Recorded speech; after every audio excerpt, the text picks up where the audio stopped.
When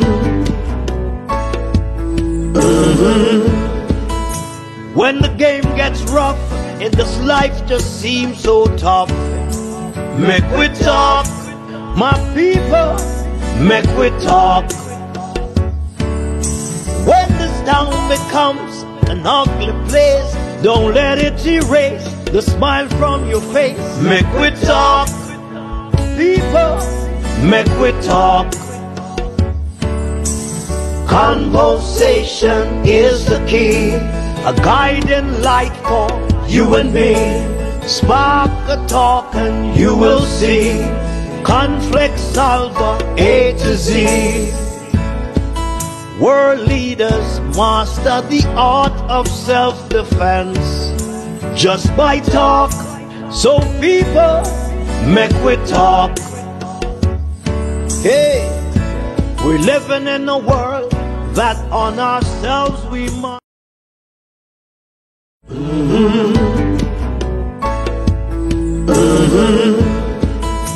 When the game gets rough and this life just seems so tough, make we talk, my people, make we talk. When this town becomes an ugly place, don't let it erase the smile from your face. Make we talk, people, make we talk. Conversation is the key, a guiding light for you and me. Spark a talk and you will see. Conflict solver A to Z.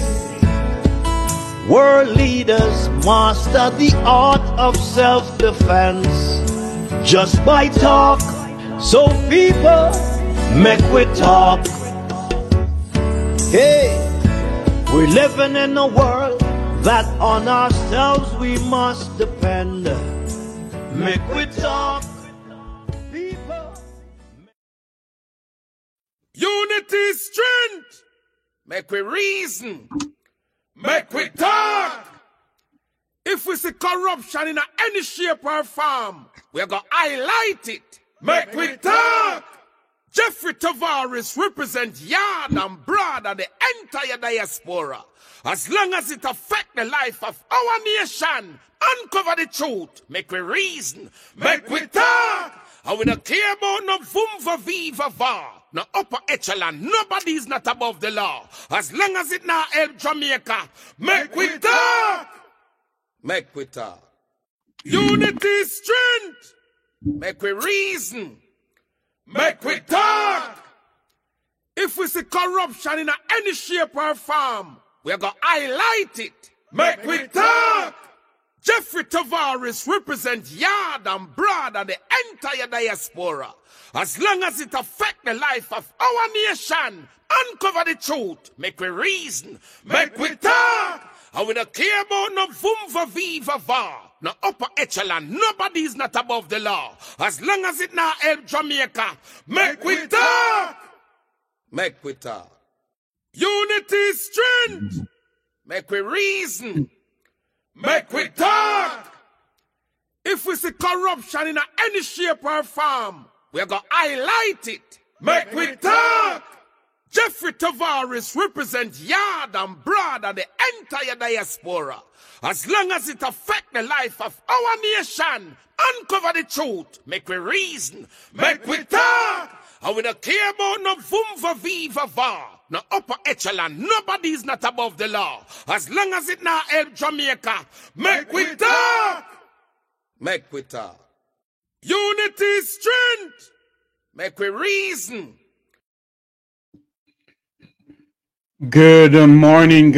Welcome to a special edition of the Make We Talk program. We're standing by to have a live coverage of the handing over of titles to the Clifton property by the Prime Minister of Jamaica. After the live coverage, Headboy and myself will dig deeper in what happened in Clifton. Do you remember the demolition of the houses in Clifton? It seems as if they're giving out titles to the people in Clifton now.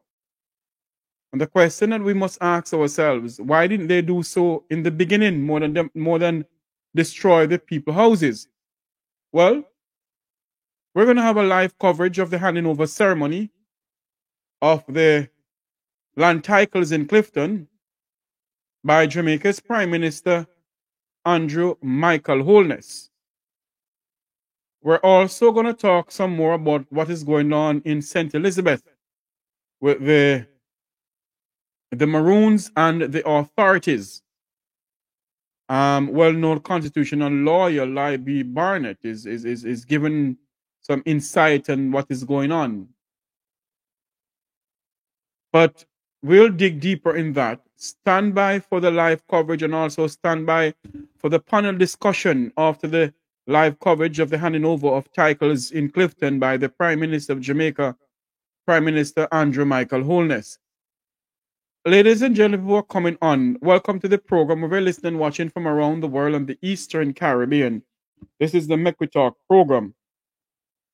We plan to come on at 12 o'clock, but something said to me that I should take the live coverage of the handing over of the lands in Clifton, of the title of the lands in Clifton.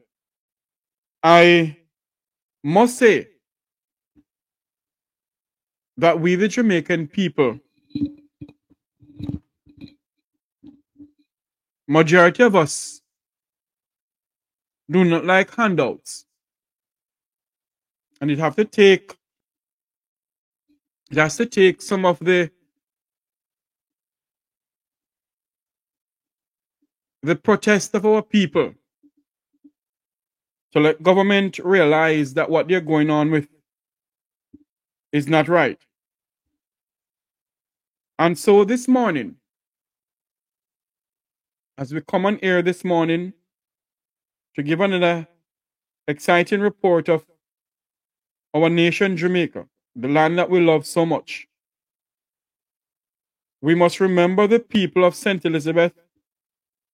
We must remember the people of Manchester and the people of Hanover, Clarendon, and St. Mary. And see what we can do to assist them. Now, what happened in Clifton a couple of years ago, or a year ago, and whenever it happened,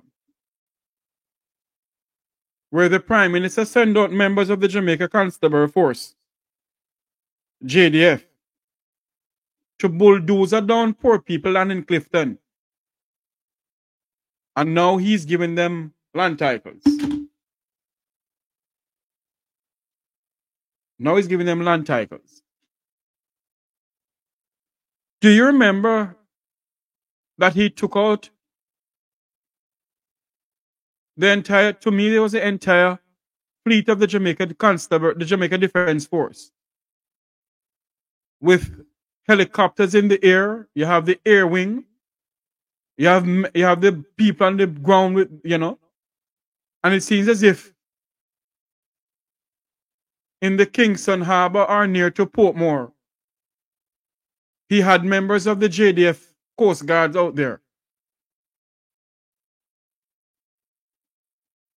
Do you all remember when people are crying and saying, why is it that they spend so much money to build their homes and now they decide to bulldoze it down? Did you hear anything more about the lawsuit or the teacher in the Prime Minister's constituency who was involved in the selling of the lands? You hear anything more about it?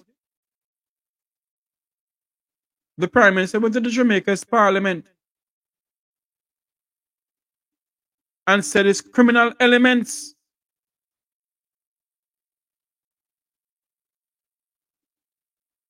by selling lands in Portmore, in Clifton, Burnett Lodge, and so forth. I remember going on air that day, and I was furious. I was literally mad, because this has never happened in the history of this country, where the government get the approval of a parliament. He went to the people's parliament to bulldozer down people of the lands that is owned by the people of this country. This Prime Minister went down and bulldozed the lands in Clifton.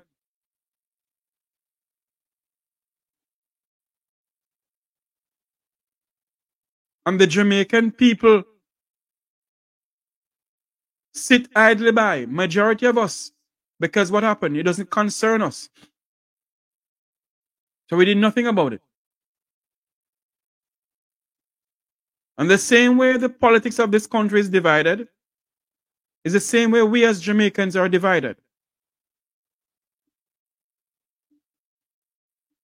Same way we are divided. And this should not be. We must stand up for our brothers and sisters in this country. What affect one affect all. Now this morning, the Prime Minister sees fit to hand over land titles to the people of Clifton this morning.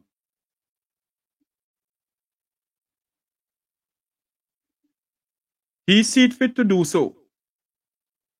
I am being told that the ceremony is pushed back to 11:30 our time, 10:30 Jamaica time. We'll still be on air to talk about it. We're not going to hide anything. We're not going to go anywhere. We will be on here because we want to hear what he's saying. And we want to hear what the panel of people is going to come on to say. What they have to say pertaining to what he's doing. Couldn't he give them the land title without bulldozer alone on their lands? Those sugar lands are idly sitting by because some genius in government and both sides of the fence decide to say, you know what? Let's stop cultivate sugar cane. Not making any money. And yet we are buying sugar from other countries around the world back into Jamaica when we were one of the best sugar plantations in this country. From Frome to Burnett Lodge to Monimus, we had cane galore all over the country. And they believe that when they continue building all these houses and sugar lands, when famine take the land, what do we name? What do we eat? We don't see nothing being put in place in this country of ours to say yes. When the food crisis reach Jamaica, we have lands that is cultivated by Jamaicans, of Jamaicans, and for Jamaicans. We never put enough money into St. Elizabeth to protect the farmers of St. Elizabeth. We never do that. What we are doing now with all the sugar lands around the country is to sell it to the people of the Vumvavant and the Vumvaveen.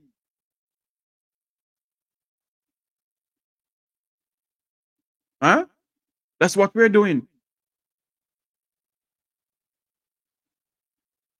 We don't see it fit to have a summit and food crisis is going to reach us. We don't see it fit to get the young people of the University of the West Indies to have greenhouse plantations, or what they call them. We don't see it fit to sit down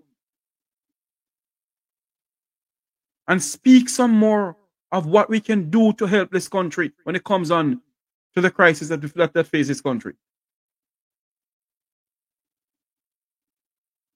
We don't see it. We don't do it. And so this morning, as we stand by to join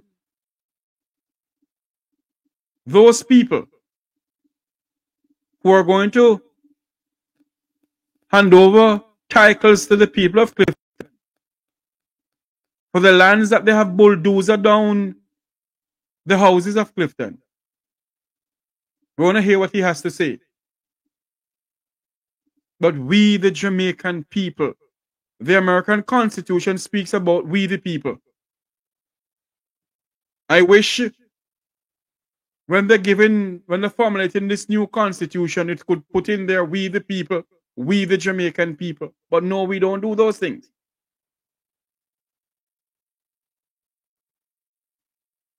Every single sugar lands in this country is being developed into housing. What about agriculture in this country? What are we doing about the agriculture sector in this country? They're saying that Hurricane Beryl cost so much $1 billion on the agriculture sector, and Beryl never hit Jamaica direct. So Beryl hit Jamaica direct, it'd be a couple $1 trillion worth of damage in the agriculture sector. When are we going to wake up in this country and demand what we need in this country?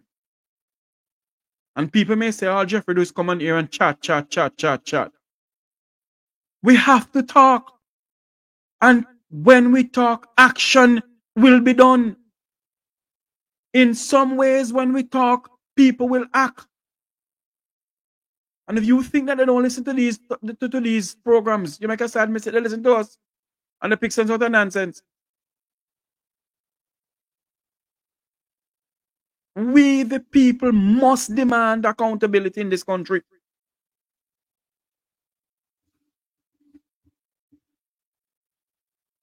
Huh? We must demand accountability in this country. Every single sugar cane in this country is gone. Very few leave.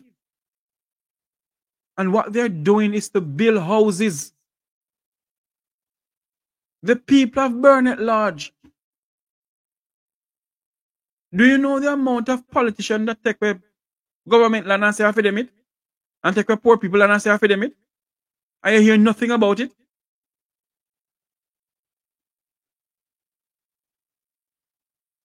And we don't ask the question, why is it?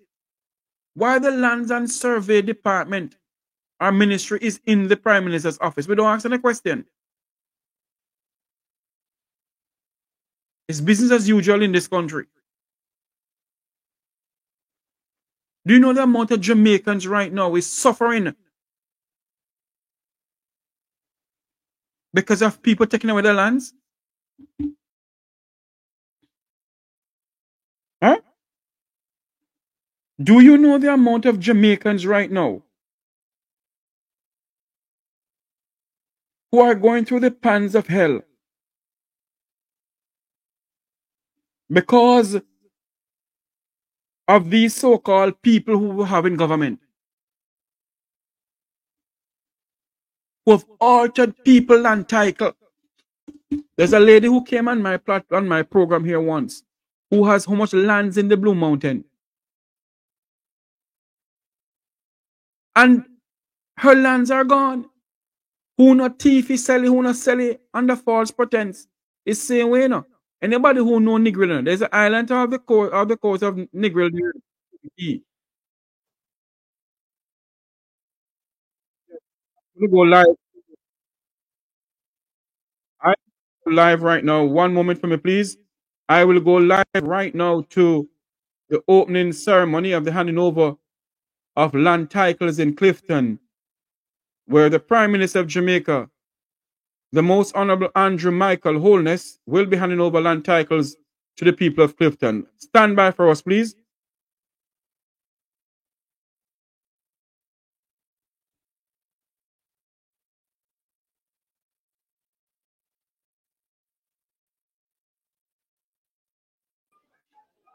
We're going to stand at attention for the national anthem, and immediately following that, we will have prayer by Pastor Carlton Richards of the Clifton Seventh-day Adventist Church. As we stand by to join them over there in handing over this land titles to the people of Clifton, they're playing the Jamaica's national anthem. Apparently there is some copyrights to the Jamaica's anthem, so I will not play it on my channel here because there is some copyright to the Jamaica's national anthem. But as we stand by to join them over there in Clifton for the handing over ceremony of land titles to the people of Clifton, the keynote speaker will be the Prime Minister of Jamaica, Mr. Andrew Holness, MPPC, QC. Well, no, not QC, MP, and I think he's CD. He's also the Member of Parliament for the constituency of Western St. Andrew, I think. I want you all to like, share, and subscribe to the Make We Talk channel. If you're just joining us, we're coming to you live from Clifton in St. Catherine, rather. Sorry, in St. Catherine. I think it's over there where they're coming to us live. And we will be going to them as soon as they finish sorting out their audio system and also playing of the Jamaica's national anthem. I am not being disrespectful. I am just standing by. Apparently there is some, hold on for me, please. Apparently there is something going on. Let me go back to this here. Until they sort out what they need to sort out over there in Clifton, and we'll go back to them live. But this is what we're saying, that they need to do something. We have so many sugarcane lands around the country.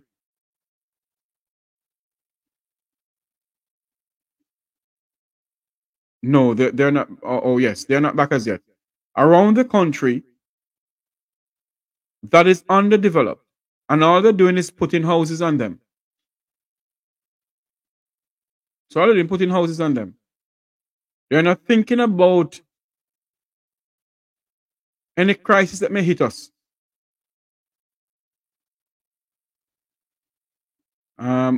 Okay, let's go back over to Clifton now.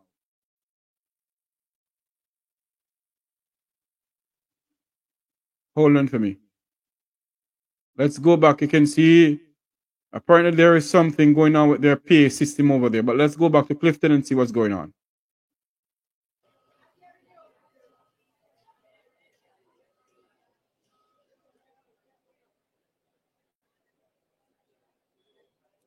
Okay, they're having some audio problem over there. Wow. I don't know why they don't sort out their audio system before they come on air.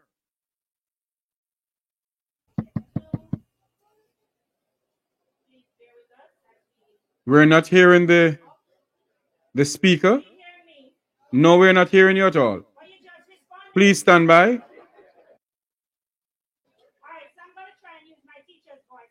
Okay, please stand by as we get their audio system started out. JS is saying so we must stand by. There is something going on with their audio. Please stand by for us as we come to you live from the handing over ceremony of land titles to the people of Clifton. You may remember that the entire JDF and JCF went over to Clifton some time ago, last year or year before last, where the Prime Minister of Jamaica give the authority to them, give the instruction to the JCF and the JDF to go over to Clifton and bulldoze down poor people lands.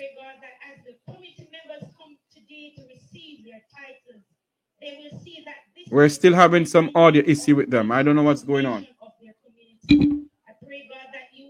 Let me figure out something here. Let me get in contact with somebody. Just one moment, please. Let me see what we can do to... I don't know. I have no control over their audio system. But I'm going to reach out to somebody who I know within that confine of that media house there to see if they can give us a better audio system.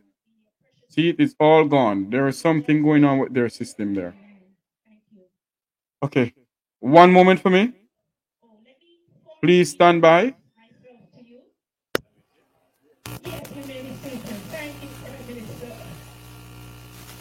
You may be seated at this time. Okay. It is their system, not mine. Because I go live on their thing a while ago and there's a problem with their audio. Of the Inwood High School, neighbors to SCJ Holdings Limited. I don't know. They have some card issue. Have to change the main card from the mixer to the broadcast booth. That's what they need to do. There's a card issue there coming in from.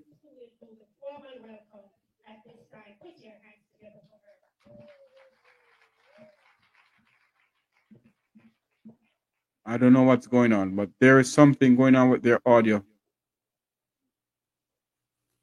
Hi, good morning again, everyone. Good morning, distinguished guests, honored officials, community members, friends, sponsors. It is with immense pride and great pleasure that I welcome you all to this momentous occasion, the land title handing over ceremony for the Clifton community. Today, we gather here to celebrate a significant milestone in the journey of Clifton, a moment that signifies not just the transfer of land titles, but the strengthening of a community's future and the recognition of its rightful ownership. This event represents years of hard work, dedication, and collaboration among many individuals and organizations committed to the betterment of Clifton. I would like to extend a heartfelt gratitude to our esteemed guests who have joined us today. Here we have the most honorable Andrew Holness, Prime Minister of Jamaica, whose leadership and vision have continually inspired us towards progress and development. We also have Mr. Fitz Jackson, Member of Parliament for St. Catharines Southern, whose unwavering support and advocacy have been crucial in bringing this project to fruition. We also have Mr. Gary Nicholson. He is the counselor for this division who has worked tirelessly to ensure that the needs of the aspirations of the Christian community are heard and addressed. We are also honored to have representatives national from Edgecom, from Quartz Unicomer, from Sunshine Snacks. We also have Hard Trust NSTA in our presence. And we also have members of the SCJ board members who are here today, whose guidance and stewardship has been vital. We have Mr. Joseph Shakir, our managing director, whose vision and strategic direction have shaped the course of our organization. So again, a special welcome to you all, and most importantly, a warm welcome to Clifton residents. Today is for you, your resilience, your spirit, your dedication to building a thriving community is unmatched. This achievement is a testament to your collaborative effort. And so as we proceed with today's ceremony, let us take a moment to reflect on the significance of this event. Thank you all for being here and for your continued support of the Clifton community. Let us move forward with optimism and determination and celebrate this memorious milestone. Thank you so much.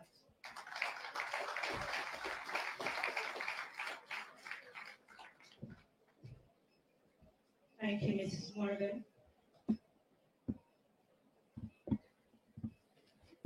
At this time, I'd like to just make mention of a few of our sponsors who are here with us today. If you look to my right, your left, you will see the feather banners for Educom. They are here with us today, also national. Somewhere in the audience, we have Quartz Unicomo, we have Sunshine Snacks, and we have Lasco. Could you put your hands together for some of our sponsors who are here with us today? At this time, I invite Minister Fitz Jackson, Member of Parliament for St. Catherine Southern, to bring greetings.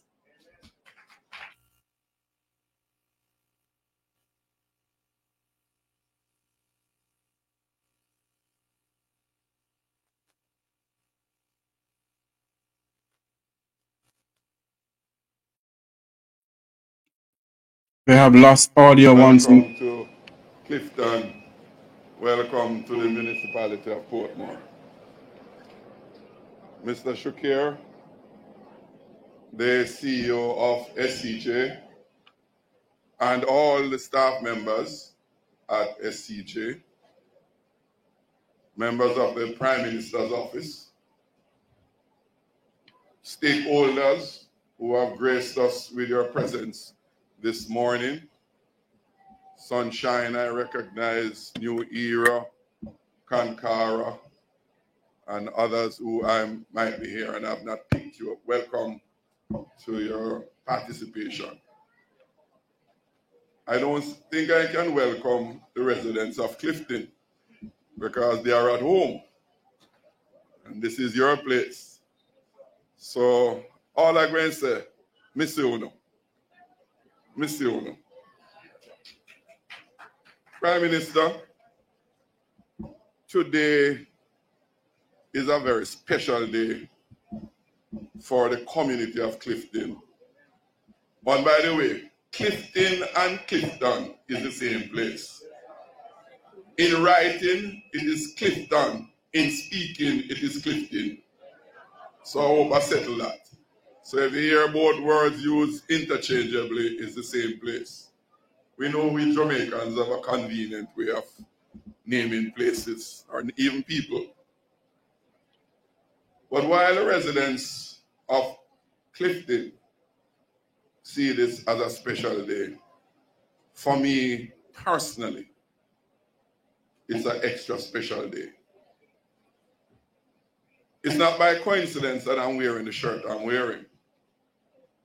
It was deliberate. I went into my African collection and chose one because today is of significance to our African beginning, our genesis to come here and what this exercise is about. And when the Prime Minister arrived and I saw him in an African print,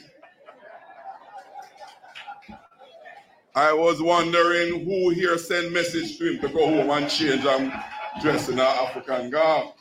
Because I know the Prime Minister have lead part, you know, come protocol. So he knew before that I was so attired. But Prime Minister, nothing to blush about. Is a welcome and appropriate dress. Notwithstanding certain colors there, but you know, that is of no significance. By the way, for the records, you know, the Prime Minister and I start our political representative sojourn about the same time. I'm only about 3 years senior to him. He came in 97 and I came in 94.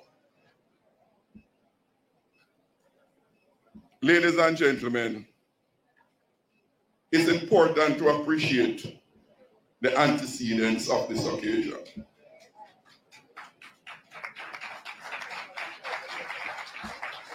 We are a country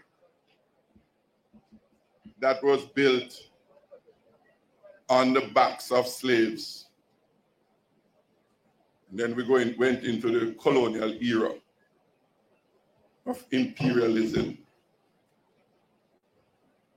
The sugar industry was a major part of the slave trade and the post-slavery period in Jamaica as it is in the Caribbean. Where we are on this estate was one of those estates attached to the Bernard Lodge Sugar Factory. And right over there was where you had a bunch of barracks. Those who worked in the fields lived, or they were encamped to provide labor essentially in the cane fields to cultivate the sugar canes for the sugar factory. Fast forward, the sugar industry went through some tumultuous period, and a decision was taken to divest the sugar industry, which was in the main controlled by government. There were three aspects to the divestment. One, the divestment of the sugar factories, and two, the sugar lands, meaning the acreages that the sugar canes were planted on to support the sugar factory operation. And thirdly, it was the lands that workers in the sugar industry were living on. The first was fully completed, the second was fully completed, and the third partially completed. But of the divestment to sugar workers, and we have two general categories of sugar workers, those in the managerial and technical support category, and those at the labor-intensive side of it. And that is where Clifton fell, in the lower end of it. We took that decision to divest to the persons who were living here, and even some would have died who have lived and worked in the sugar industry for many decades and centuries before. But their children and grandchildren were part of this community. And the government back then in the 90s took the decision that what we have now, the lands here, is as a result of their foreparents toiling. And so they have a right to a piece of the land in an industry that they have toiled for many years. And so, Prime Minister, you'll see a lot of recipients who are quite young will come to receive titles. They obviously never worked in the sugar industry, but their parents and grandparents would have worked, and that gives them a rightful place in ownership. I was born and raised in a community in Ridersville, in a sugar industry area, Roddy Park. Personally, quite au fait with the differentiation of workers. They're much the same as it was here. And I know and I saw as a child growing up what those workers at the bottom endured. Lived in barracks, just like many who live in Clifton. And so when the decision was taken to divest this set of land for Clifton residents, for us as a government then, in the 90s, it was of paramount importance that these people get a piece of Jamaica that their foreparents have toiled for in that sugar industry. That is the occasion that we gather here today. It is an historic occasion, not just for the residents of Clifton, but for we as a Jamaican people, that they will now get a piece of the rock, piece of the lands that their foreparents have toiled on for many decades and many centuries. The land letters of possession were issued in 2015 to give some certainty that they wouldn't be thrown off. And the process of surveying and all of that was followed. And that was done, and that was the basis on which the allotment was done, to ensure that it becomes an orderly community. So access road, area for sewer main, water main, light, etc. Because we believe that notwithstanding your economic wherewithal, you deserve to live in an organized community, and the development must be done in an organized way. That was done. And that's the basis on which the titles subsequently are being issued today. So for me, as I said, it's very personal. And this will be one of the most lasting development in my political journey. Because the generations and generations to come, their lives will be transformed, because the cycle of uncertainty would have come to an end as it relates to our ownership of the piece of the land, and in this space where their parents and foreparents toiled for many decades and many centuries. So, Prime Minister, welcome your presence here as head of government to witness and participate, because this is not about party.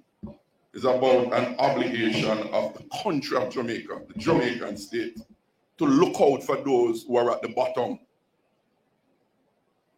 who are least able to look out for themselves.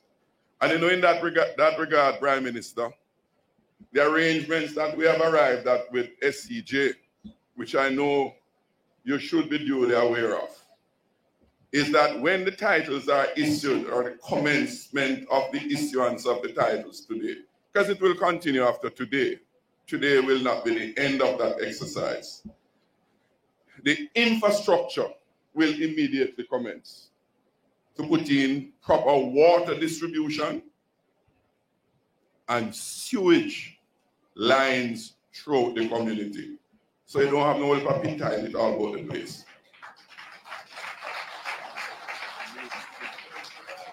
We have a central sewer system. And, you know, I know I won't be stoned, but I might cause someone to feel uncomfortable. There's a company called Kankara that you're familiar with, who is involved in a lot of infrastructure work. I put him on notice, because the principal is here, that they have to be an active participant and contributor in terms of reduced costs of putting in that infrastructure. So Prime Minister, I'm even doing some negotiations on your behalf. And the water mains, because Kankara does sewage main infrastructure along with water, to put those in first, and then we put in the roads. So we don't have no dig up of roads after to put in the sewer and the water. We want those to commence immediately, Prime Minister. Immediately. And to show good faith and partnership. The arrangements with SCJ that though the land was intended to be transfer of no cost, that each of the recipient of the titles will be contributing $50,000 towards that infrastructure. So at the end of it, we have $20 million on the table to start that infrastructure work. And that is to ensure that Clifton hereafter is a modern community in terms of infrastructure in place. I want to extend my own thanks to the residents of Clifton for their cooperation in this pursuit, because we want this to be a model for the development of other communities like Clifton throughout Jamaica. I cannot not express appreciation for those who have contributed before to cause us to be here this morning. On the SCJ side, Mr. John Gale, prior CEO of SCJ, who worked tirelessly on the ground with the residents towards that laying out surveying exercise that was an imperative to see through the normalization of formalization of occupancy here. And I also must express appreciation to former Prime Minister Portia Simpson Miller,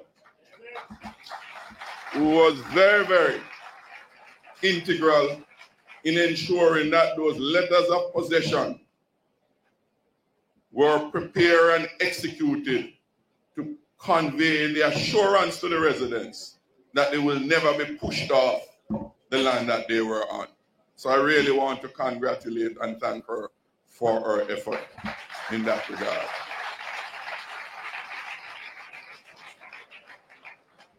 And while I'm extending that thanks, I also want to apologize for the absence of Councillor Gary Nicholson, who is unavoidably overseas and not be able to join us this morning. He too has worked tirelessly with me and the leadership in the community to cause today to be an occasion. Prime Minister, you might realize that sometimes you say me miserable, but that's not true. You realize how cordial I am this morning, because this morning is a morning of true celebration. So we're not going to throw no stone at you this morning. We're not going to talk about boundary and them something this morning, because we're celebrating. And you're going to talk after me, so nobody throw no stone after me when we leave the mic. Right, so we settle on that. Because today we are celebrating with Clifton residents and the beginning of a new day for their community, their families, and indeed the future of Jamaica. Ladies and gentlemen, it is my profound pleasure to participate with you in this occasion. Thank you.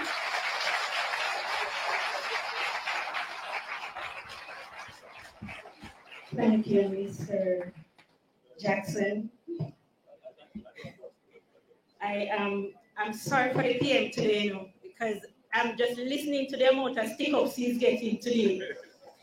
And like you, Sir Prime Minister, you got the memo about the dress code.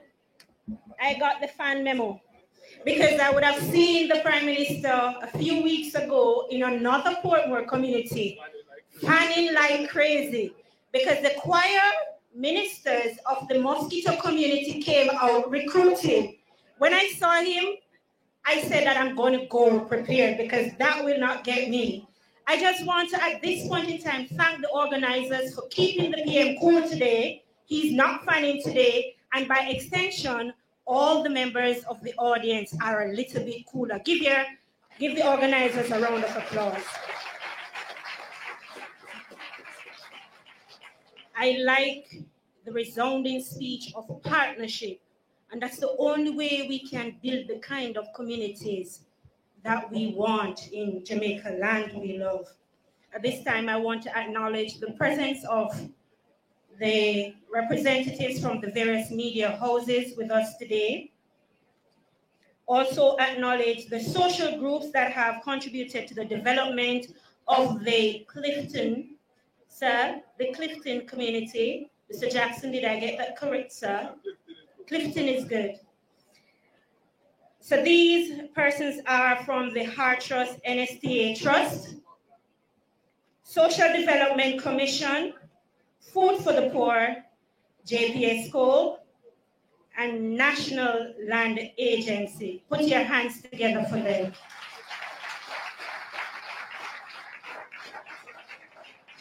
Other stakeholders who are present here today, please be acknowledged. Ham Stables, who is our neighbor next door, put your hands together for them.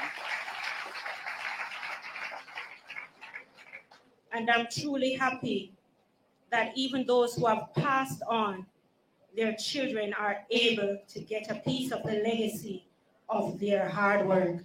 We salute them for their hard and tireless efforts in feeding the people of Jamaica and building Jamaica like we love. At this time, I'm going to be asking the audience to stand as we make welcome the Most Honorable Andrew Holness, Prime Minister of Jamaica, who will be bringing the main address. Put your hands together for him.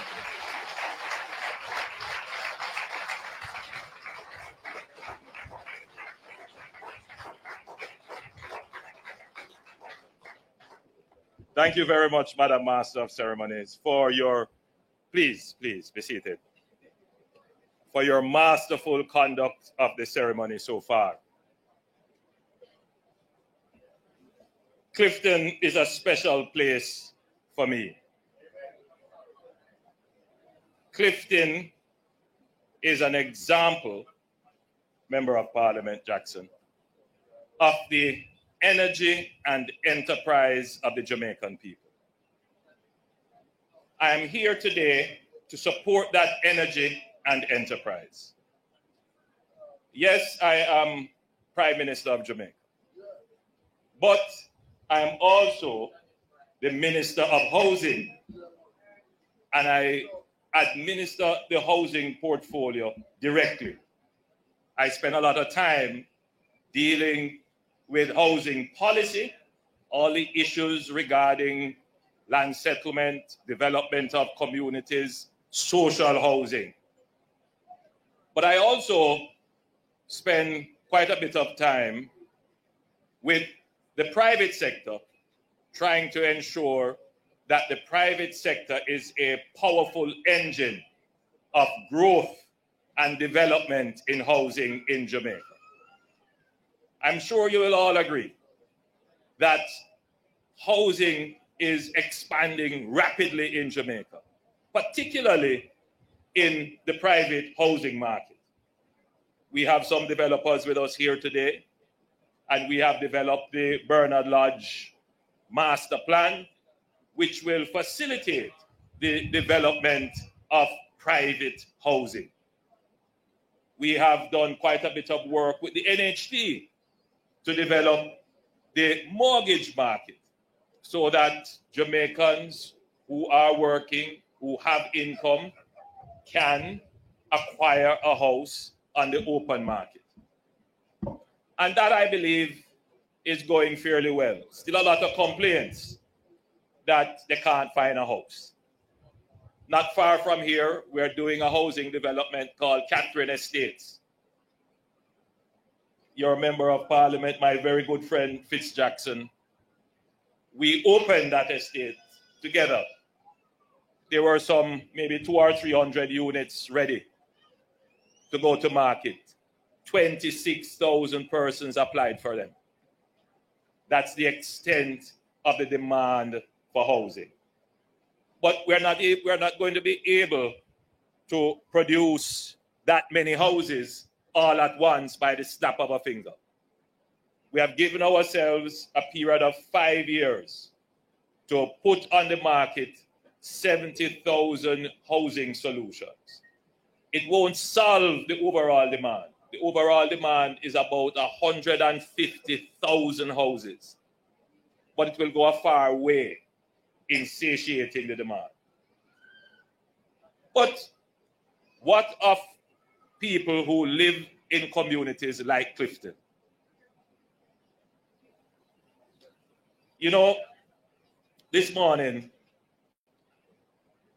I thought of wearing a suit, as I would normally do. I had no advance notice that my friend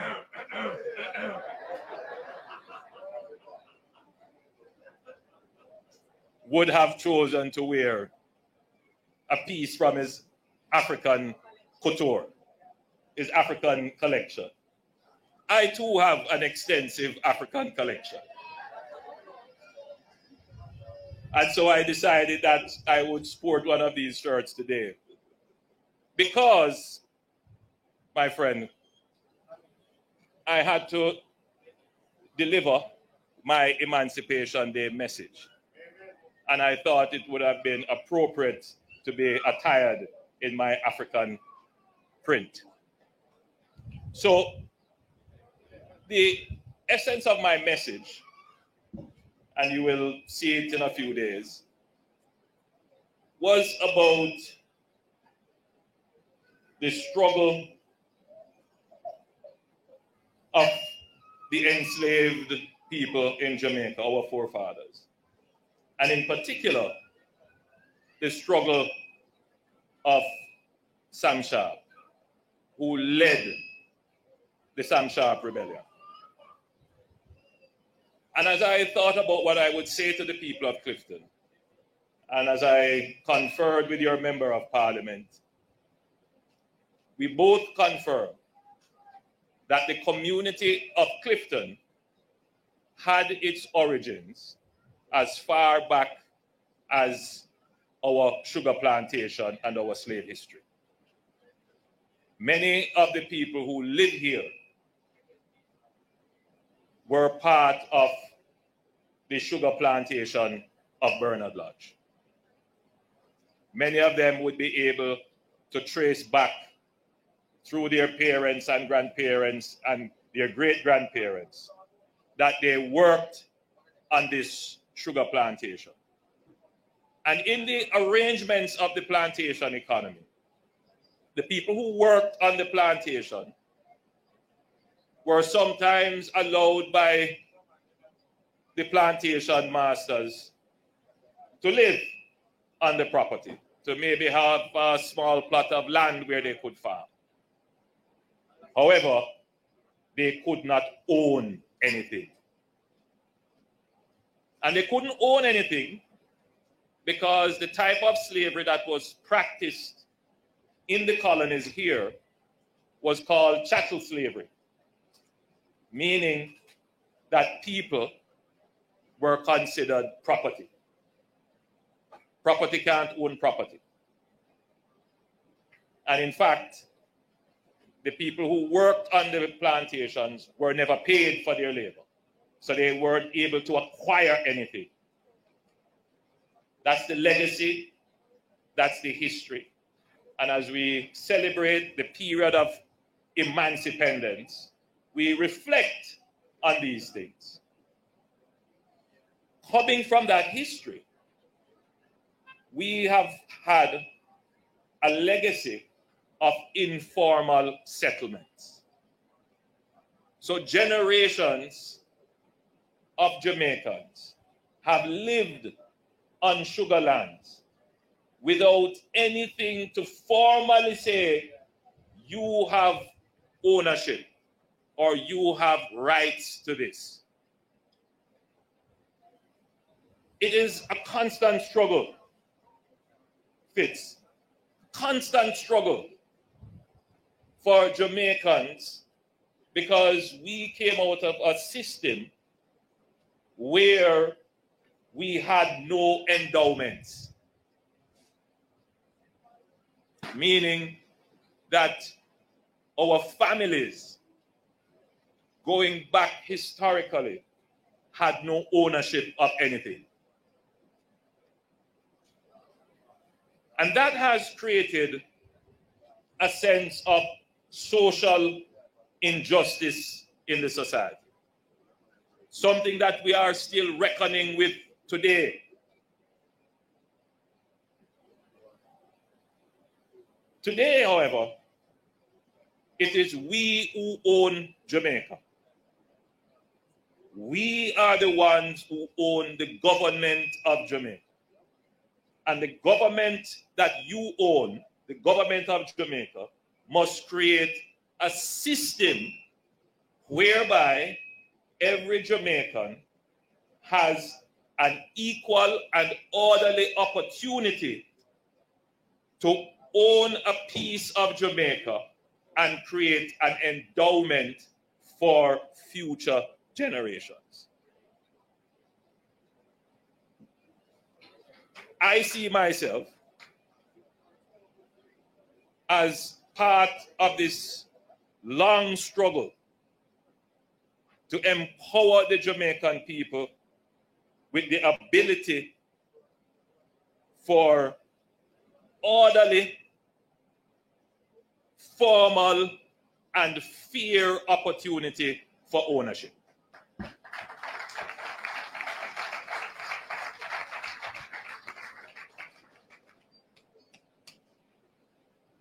I don't claim to be the originator of this thought. I recognize the work of the Most Honorable Portia Simpson Miller in this regard in particular.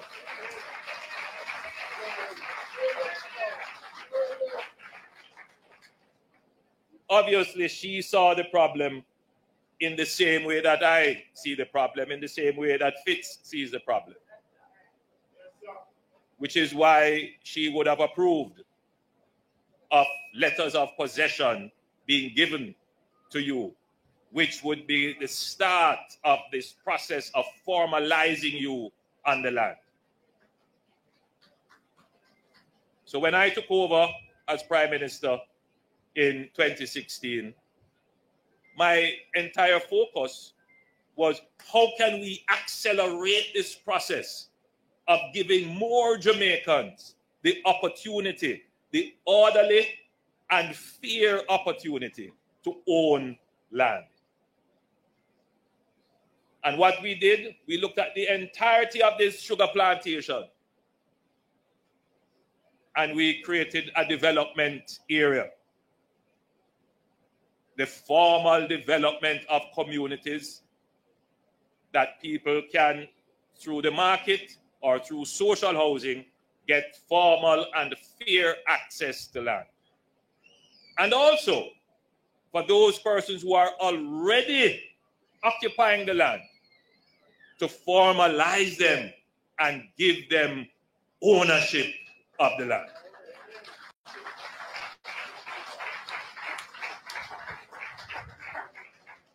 So as Fitz rightfully said, we are here not to throw stones at each other because we are all committed to the same cause, and today is a day for us to celebrate.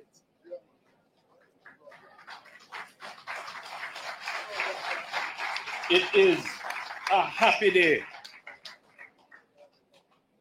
that the children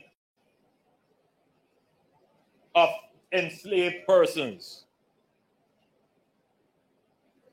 whose forebears struggled cutting cane for the profit of the plantation owner, without any prospects of owning any property or accumulating any wealth. 190 years later,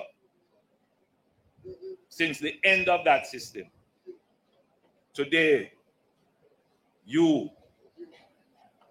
can say, I own a piece of the estate that my forebears struggled on.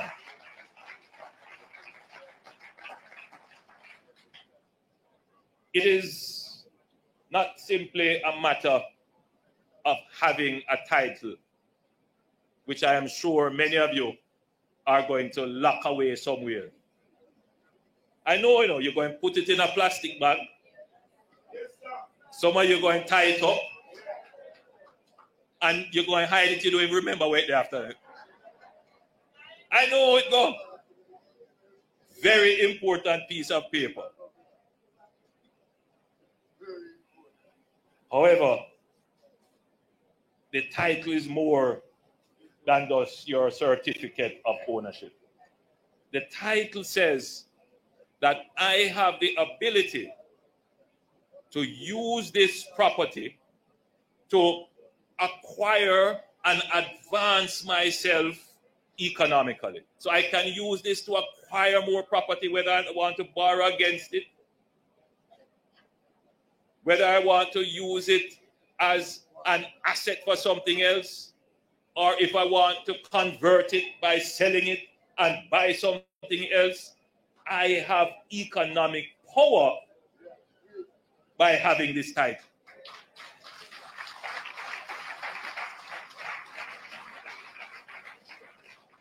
So I want you to see your title as economic empowerment. Yes, lock it away in your safe so nobody can take it and do anything with it. But also now remember that this is giving you some economic power. But it would not be sufficient for me to come here and say how great it is for you to have a title, when the truth is that the value of your property is severely limited by the way in which the community is developed.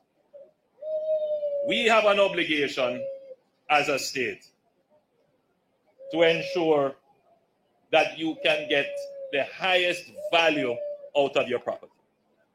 So we, as I stand here today, commit to assisting, and not just to assist. We have already started a process to see to the implementation of proper infrastructure for the residents of Clifton.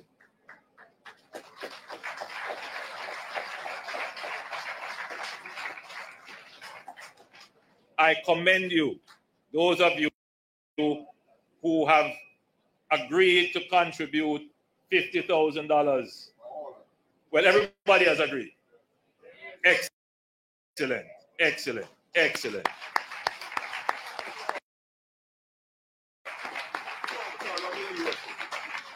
And I am told that I should thank Fitz. Congratulations, Fitz. It's good leadership in the community.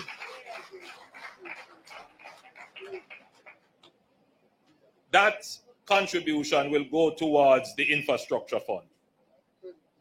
In my last budget presentation, I announced that we will be allocating $15 billion to deal with the regularization of certain inner city communities that have been informally settled.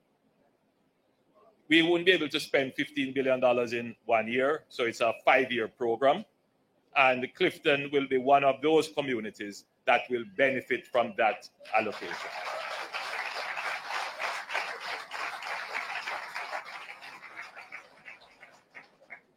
This entire area, Clifton and the adjoining communities which will emerge on the Bernard Lodge property, must all live as one Jamaica. Some communities will be established formally. So they will be structured, they will have water and sewage and security and all the amenities for convenient living. But we don't like a situation where right beside that you have another community where there is no water, no sewage, and no convenience. That doesn't say one Jamaica. And it shouldn't matter that because some people have big job and income and others don't, then those who don't can't enjoy the basics of decent human living.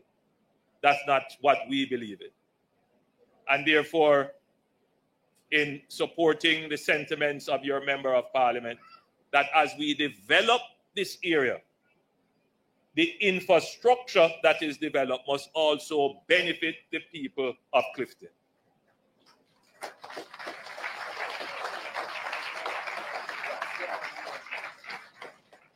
So, as you mentioned, sewage, as the sewage is developed here, it should not be a challenge to have the community of Clifton connected. As we bring water in, it should not be a challenge for the people of Clifton to get water. I want to be clear on the water. We have a concept of social water, but water is not free. I don't need to go any further, MP. I don't need to go any further. So, yes, there will be social water. There's a certain level of consumption which we consider social. But above that, we expect that persons will make their fair contribution. The amenities, such as where we are now, your football field, your play area and recreation area, all of those are things that we will be contributing to. But more importantly, as you get your titles, which have new boundaries, some of them, you must be prepared for the establishment of proper roadways for access. So it may mean for some of you that you might have to step back with your fence a little bit or make a little adjustment here or a little adjustment there. But please, I urge you to do that in a spirit of cooperation. Don't get into any argument over where boundaries. Let us all maintain the community spirit and work together to build and uplift your community.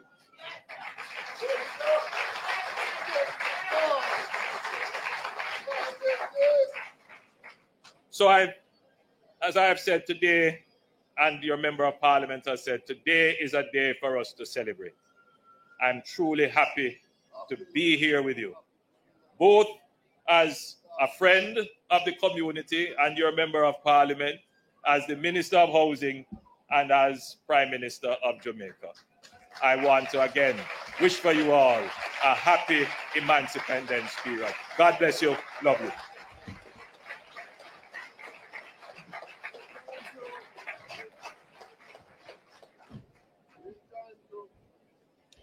Thank you so much, Prime Minister.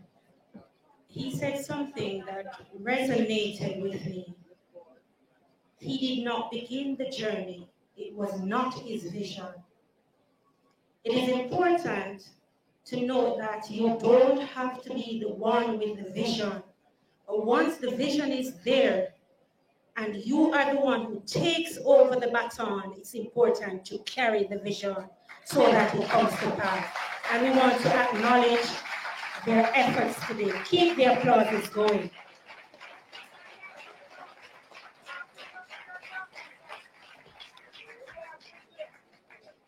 Yes, and I'm hearing it from the audience. Thanks to Mr. Jackson for your leadership. Put your hands together for him.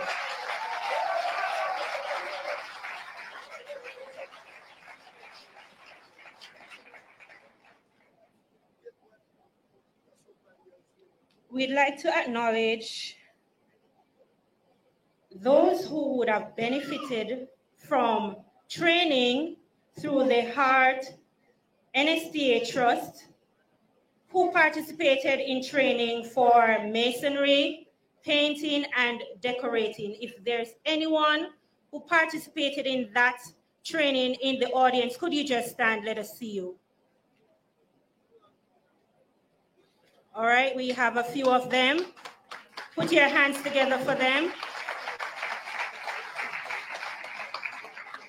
So Heart Trust NSTA, you may be seated. Heart Trust NSTA has been conducting assessment in the community in the area of masonry and painting assessments. 32 certificates should be issued to persons who all completed and are now certified by Heart. Put your hands together for those who completed.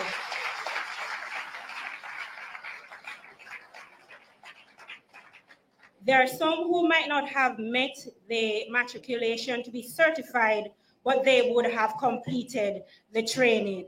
And as an educator, I am aware that some persons will not do very well in the theory, but the practical aspect, you will never take that away from them. They're very good with their hands, and they will readily grasp that. At this time, we're going to be favored with an item from the Faith Walk Church of God of Prophecy. Put your hands together and make him welcome. Thank you very much. Allow me to say all protocols observed. It is an honor to be sharing this stage with these great men who lead our country as we continue to give thanks to the Lord for his goodness. With me, I have two other ministers from the congregation that I serve, the Church of God of Prophecy, that is Faith Walk. We also meet within your community center every Sunday, and I'm grateful for the opportunity that we could share with you in this momentous occasion, that of receiving titles for your property. And so I'm going to be inviting you to join me as we sing the refrain of two songs. One, thank you, Lord, that you have a thought of me. You know that song, am I right? And so I'm going to ask you to stand. Just change your positions and say, thank you, Lord, that you ever thought of me. I want to thank you, Lord, that you ever thought of me. Many are the blessings that you give unto me, blessings overflowing like a mighty sea. Lord, I want to thank you for your love to me. So thank you, Lord. Thank you, Lord. I want to thank you, Lord. Thank you, Lord, that you ever thought of me. I want to thank you, Lord. Thank you, Lord, that you ever thought of me. Thanks, thanks. I give you thanks for all you have done. I am so blessed. My soul is at rest. Oh Lord, I give you thanks. If you know you're about to receive your certificates, just raise your hands and say, thanks, thanks. I give you thanks for all you have done. I am so blessed. My soul is at rest. Oh Lord, I give you thanks. God bless you.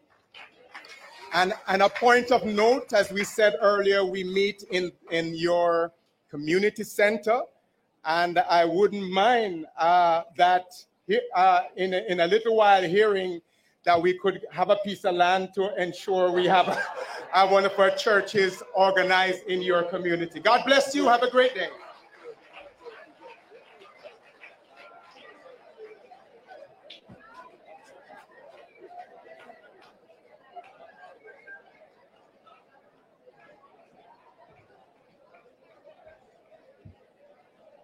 I don't know who sent him out on a mission, you know. But it is important to have churches in communities.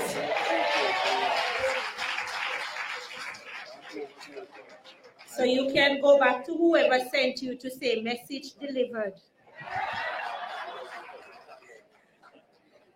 While I wait for Miss Tashina Morgan to join me on stage, we're at a very important point in our program where we'll be awarding the land titles.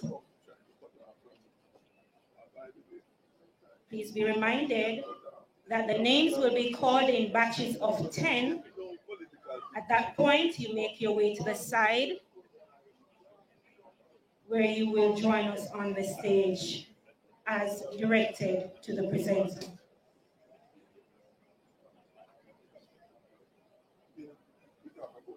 Honorable PM.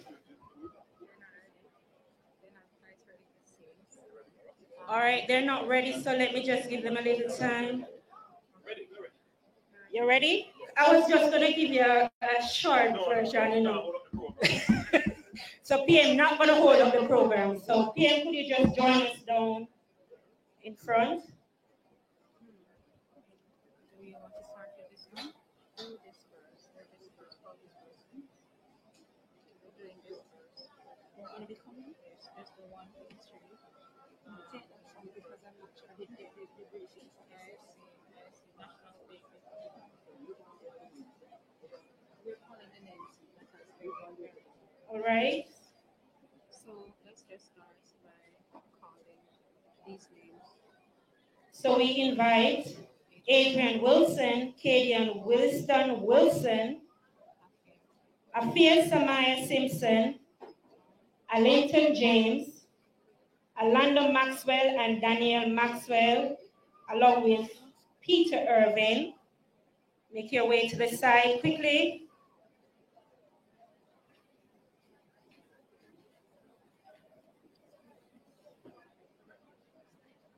First name, Adrian Wilson and Kadion Wilson.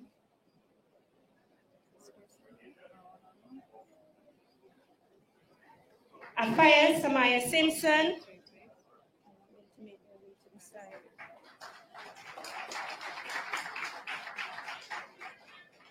Make your way to the right where you'll go and sign for the title. Afia Simpson. Move quickly for me. Allington James. Alando Maxwell. I'm trying to get them to come up. Afia?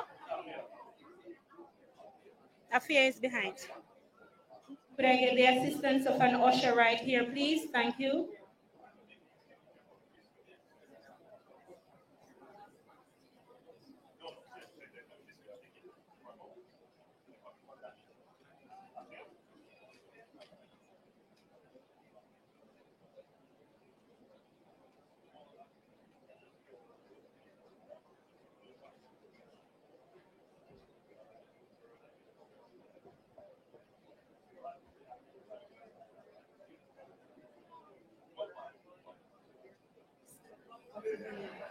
Your James?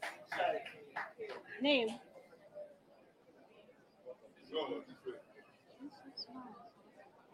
James?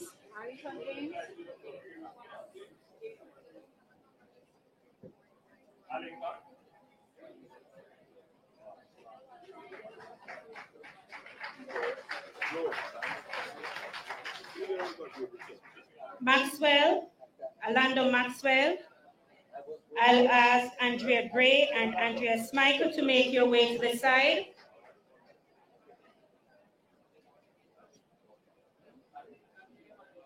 Andrea Gray. Is Andrea coming? Smichael, make your way for me. Andrea is not here. Smichael. Let's call it you. You're Gray? All right. Gray coming next. Angela Fogarty, Angela Smith, and Nayoka Mitchell. Gray, go. Just call. Just ask. All these persons, you hear your names? You can just all right, I'm going to say this one last time. If I call your name, make your way to the side so things can flow seamlessly. Please, thanks. Angela Smith and Nayoka Mitchell.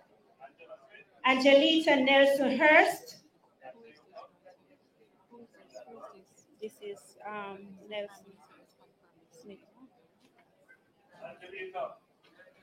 Annette Richards and Makeda Carwin, followed by Anthony White. Anne-Marie Lewin, please.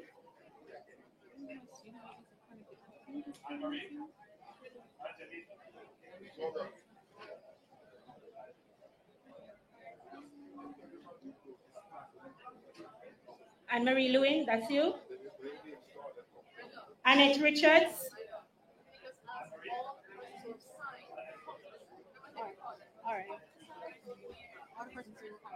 All right, so we're going to be changing. If you registered your presence here this morning and you're getting a title, please make your way to the side. Everybody, as long as you're supposed to be getting a title today, make your way to the side. In a line, please, thank you. Anthony White, Antoinette Campbell, Antoinette Campbell, Arnold Wallace,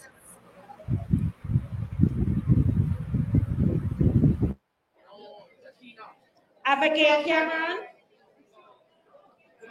Where are they? What's her name? Work with us, please. What's her name? No, based on how they sign. No, they're moving too slowly from the seats. Anne-Marie what? Anne-Marie Lewin.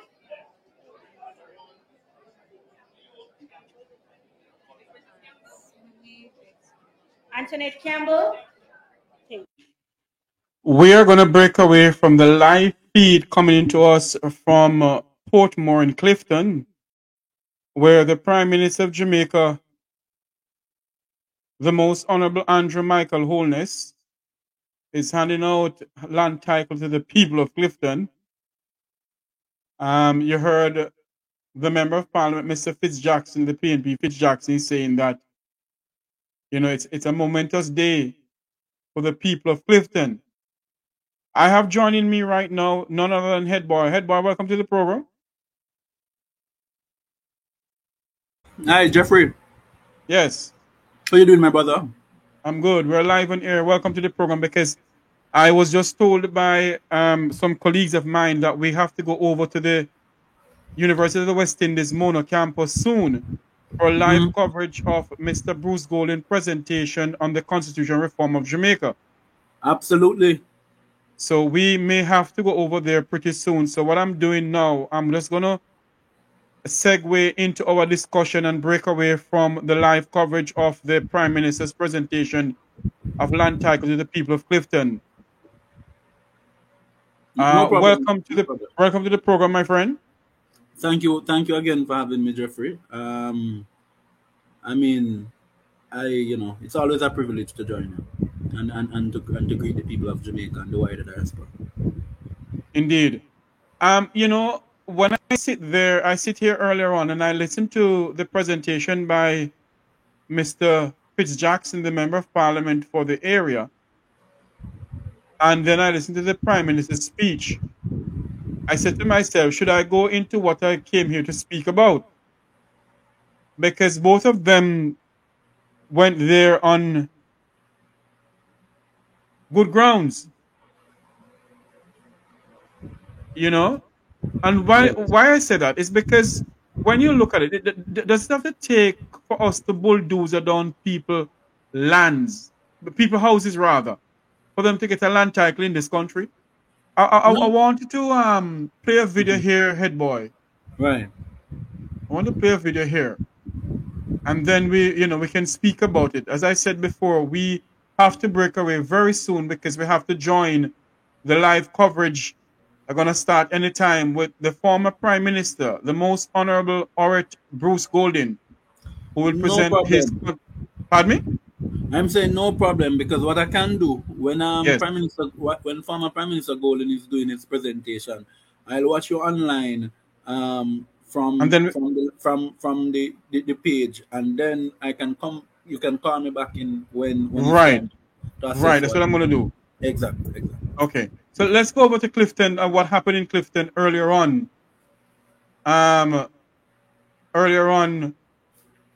When the people, hold on. Oh, I think I'm doing something wrong here. Uh-oh. Lord of mercy. I hope my producer's going to kill me now.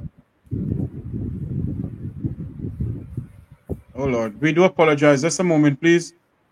I think I did something wrong here. But anyway, let's go over to Clifton. Let me stop the thing with the GIS, and then we go over to what happened in Clifton a year ago or so.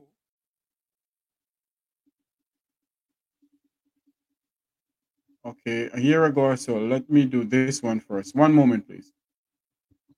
So many things I have on this thing here. Okay, I think this is the one.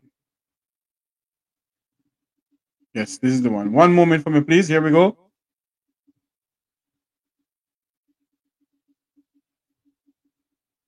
We all remember it was a big thing in the country. They will not be allowed to stand. We all remember it was a big thing in the country where the Prime Minister of Jamaica went to the Parliament of Jamaica, the People's Parliament, to justify his move in bulldozing down people's property on Clifton. Here we go. I want you all to listen to this. These were the words of Prime Minister Andrew Holness in Parliament on Wednesday afternoon regarding the illegally captured lands in Bernard Lodge. True to his word, today police officials are demolishing the structures that were erected on these lands. The operation, which began after 6 a.m. on Thursday morning, saw unoccupied and unfinished houses being demolished by large machinery. The operation began shortly after 6 o'clock, maybe about 6:30 or thereabouts. Varying forms of manual and machine labor engaged in the process, being very careful and respectful of people's personal space, etc. Subsequently, Blockades were erected to cordon off the affected area, forcing scores of motorists to turn back and take alternate routes. One inconsolable victim of the demolition said she now has no clue what her next steps will be, as she spent her last $800,000 on the lot she was building on. Give them me TRN and my ID and then sign up the receipt give me. They sign up the receipt give me. Nobody not give me no look one, no look no give me. No, I thought me just have pause and so I told me to leave on the plane. Me just have to hurry for go work. I see that hurry for go work. I change it and me go work in the mountain. Come in happy, come here, see if it belongs. So I don't know what you do. JCF communications strategist Dennis Brooks said though the operation is being undertaken by the Sugar Company of Jamaica Holdings, the police alongside the Jamaica Defense Force were present to keep the peace. It's an operation that is being conducted by the Sugar Company of Jamaica. We as law enforcement are merely here based on our assessment of the space, our assessment of the situation. We're here just to provide the security necessary for the workmen to do their operation. 30 construction projects have been underway at various stages of completion. My information is that not all of them were set for demolition today.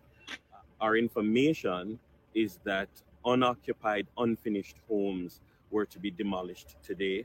Again, there are homes that are occupied that are not the subject of this process. There are homes that are not occupied, but they are near completion. They are not the subject of this process either.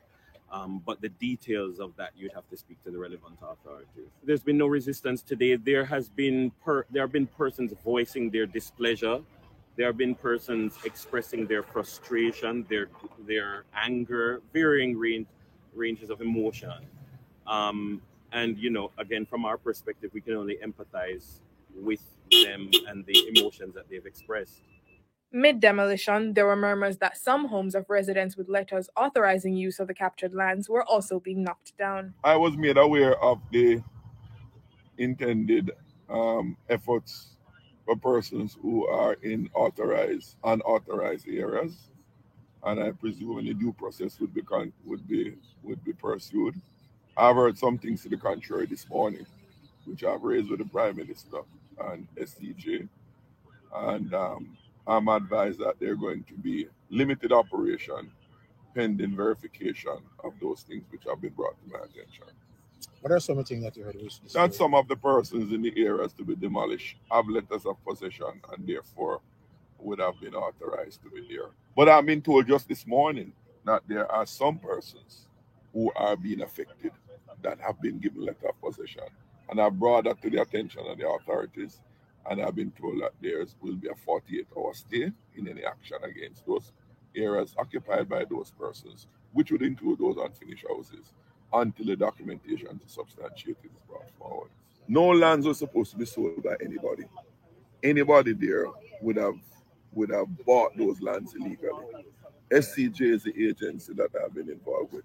So if there's an illegal transaction that has happened outside of me, persons would approach me, private individual business people, and want land to acquire lands for residents, and I direct them to the relevant authorities. After receiving confirmation from MP Jackson, Managing Director of the SCJ, Joseph Shuker, said demolition was halted to rectify the matter. We have put a hold on all further demolitions, allowing all persons with such letters to bring them into us. Have you received any of those letters thus far? Not yet, but the Member of Parliament has advised me of at least one. But that person's house has not been demolished. But there are two sets of houses, okay? There is a set of houses that was constructed in the middle of the farmland. And then there are a much greater number nearer to the existing community. It is the ones that were in the farmland that were dealt with today, not the ones nearer the community. And it is the ones nearer the community where such persons are likely to be. Can you give me the number of houses that were demolished overall? 10 out of 30. How many of the 30 identified houses are unoccupied and unfinished? Most of them are unoccupied. I would say 80% of them. I would say 80 of them is unoccupied. We have some news coming in. We're going to go to my good friend to talk to us. But before we do that, let's go to this. This is Make We Talk breaking news.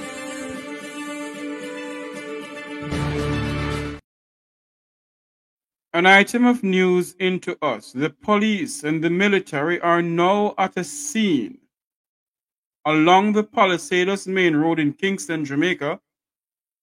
The Make We Talk News understand that a member of the Jamaica Defense Force allegedly committed suicide in the area.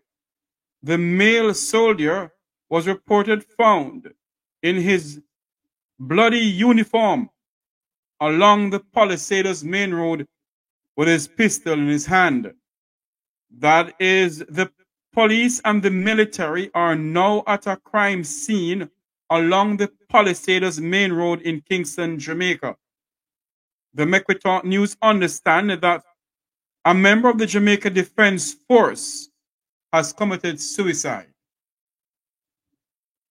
Head boy, welcome back to the program. What is your views on what you just saw with this demolition and now the people of Clifton getting their land titles? You know, Jeffrey, and listeners, I don't give, if you know you're supposed to drive on the right side of the road, yeah? Mm-hmm. And it took the police to tell you to go driving on the right side of the road. Not because driving in the right side of the road, does it mean we have forgotten that you're driving on the left side? You understand what I'm saying? Yes. So you cannot, the corrective actions being taken now by Prime Minister Holness to correct the misinformation that was given to him. Remember, this man went into the parliament and said the National Security Council, listen to what I said to you, gave him advice that Klansman gang over Clifton and sell the land. When the truth was unfolded, it was the principal of a basic school in his constituency who was also very close to him. I want to set that in perspective, Indeed, go ahead. The sugar holdings of Jamaica was most of the persons who acquired lands over there were legally given paper by the SCJ. So the SCJ was aware of this transaction. And I don't think that ordinary Jamaicans must forget this, because this will forever be a blot on the legacy of the Prime Minister. It will never be something that we can think for a minute or for a second that this action now that he's doing, it is a panacea for what he previously did. Yeah? It is not an antidote to erase what he did. Because what he did, whilst he's building a house up in yard, up in place almost value 200 and something million. But I have been told, head boy, that he's building something else again. Yeah, he's building all over the place. That's why when he said, I am the builder, he's not talking about building Jamaica, building for himself and his family. Yeah? So he's building. And you with your bad mind self. And pardon the way I'm speaking this way. But Jamaicans have a way of saying, when you have all, and you see a little man with a little amount, and you try to take the little from him, then call you bad mind. Yeah? And in essence, what happened in Clifton was a sort of bad mind against poor and ordinary Jamaicans who were trying to acquire land. Yes. We must never forget that. And it is not that I'm holding Mr. Holness to any higher standard than I would have held anybody else. Yeah? Because we cannot have these farmer lands. When you can take up 2,000 acres of land, give to leeching. Yeah? In sugar belt. that now we eventually know that those lands are going to become a housing development? Why you didn't just cut up the land and distribute it to the people?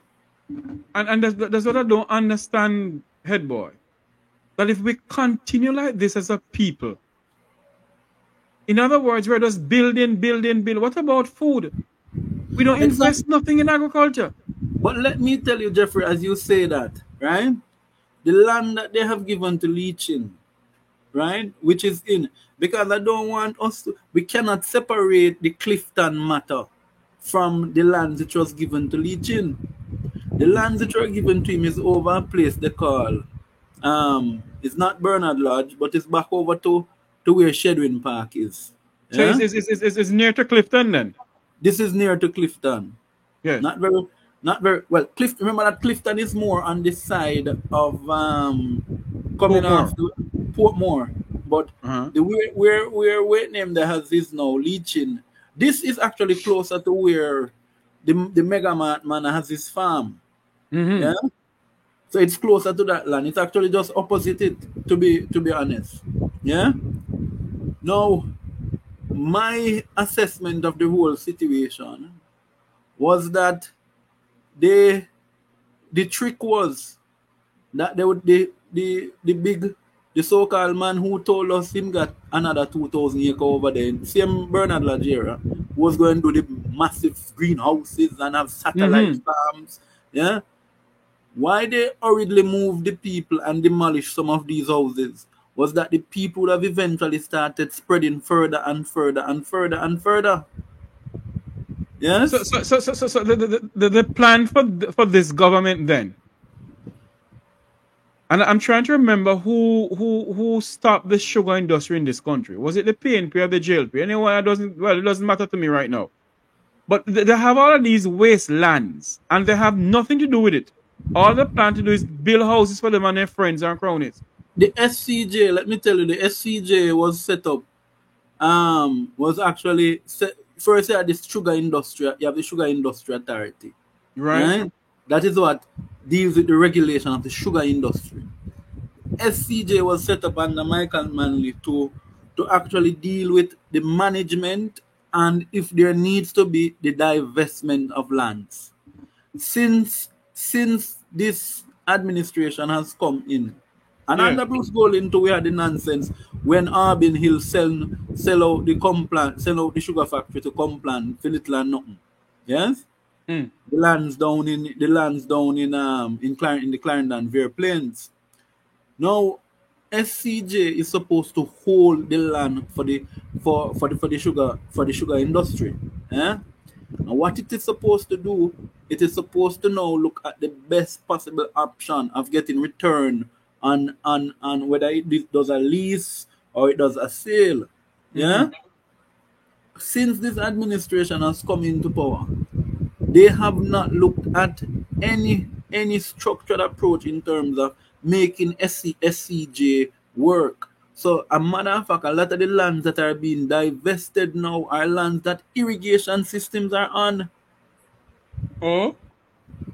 So, the land that they're divesting to Leachin out in St. Catherine, that they have actually divested to him, every inch and nook and cranny of it of irrigation hose.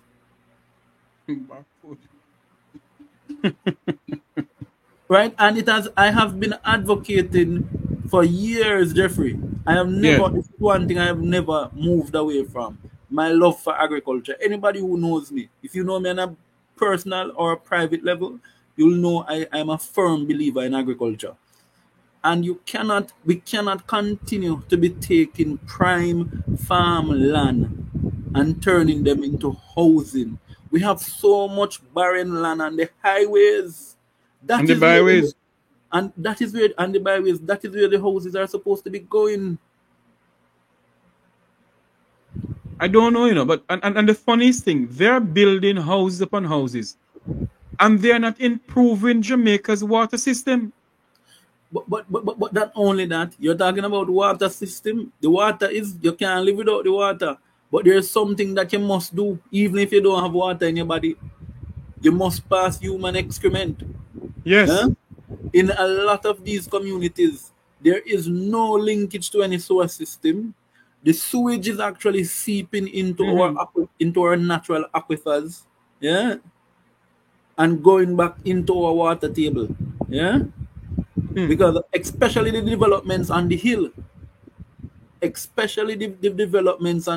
not to mention the $800 million complex. Continue talking for me. I have a call coming. Continue talking. Right. So we have to examine this the whole management of our lands, how we distribute these lands, and how we make them available. As we are in the discourse of constitutional reform, Jeffrey, I think what we need to look at in this backdrop of constitutional reform,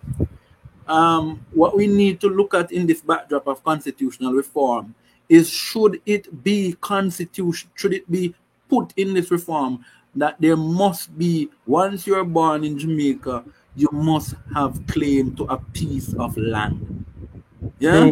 There is sufficient, one second, Jeffrey, there's sufficient land in Jamaica to give everybody a piece. Trust me as I tell you that. Hold on for me, ma'am. Hold on. Yes, head boy. Go ahead, head boy. No. I thought you had wanted to say something. Yeah, I have a call online. Caller, go ahead, please. Hello?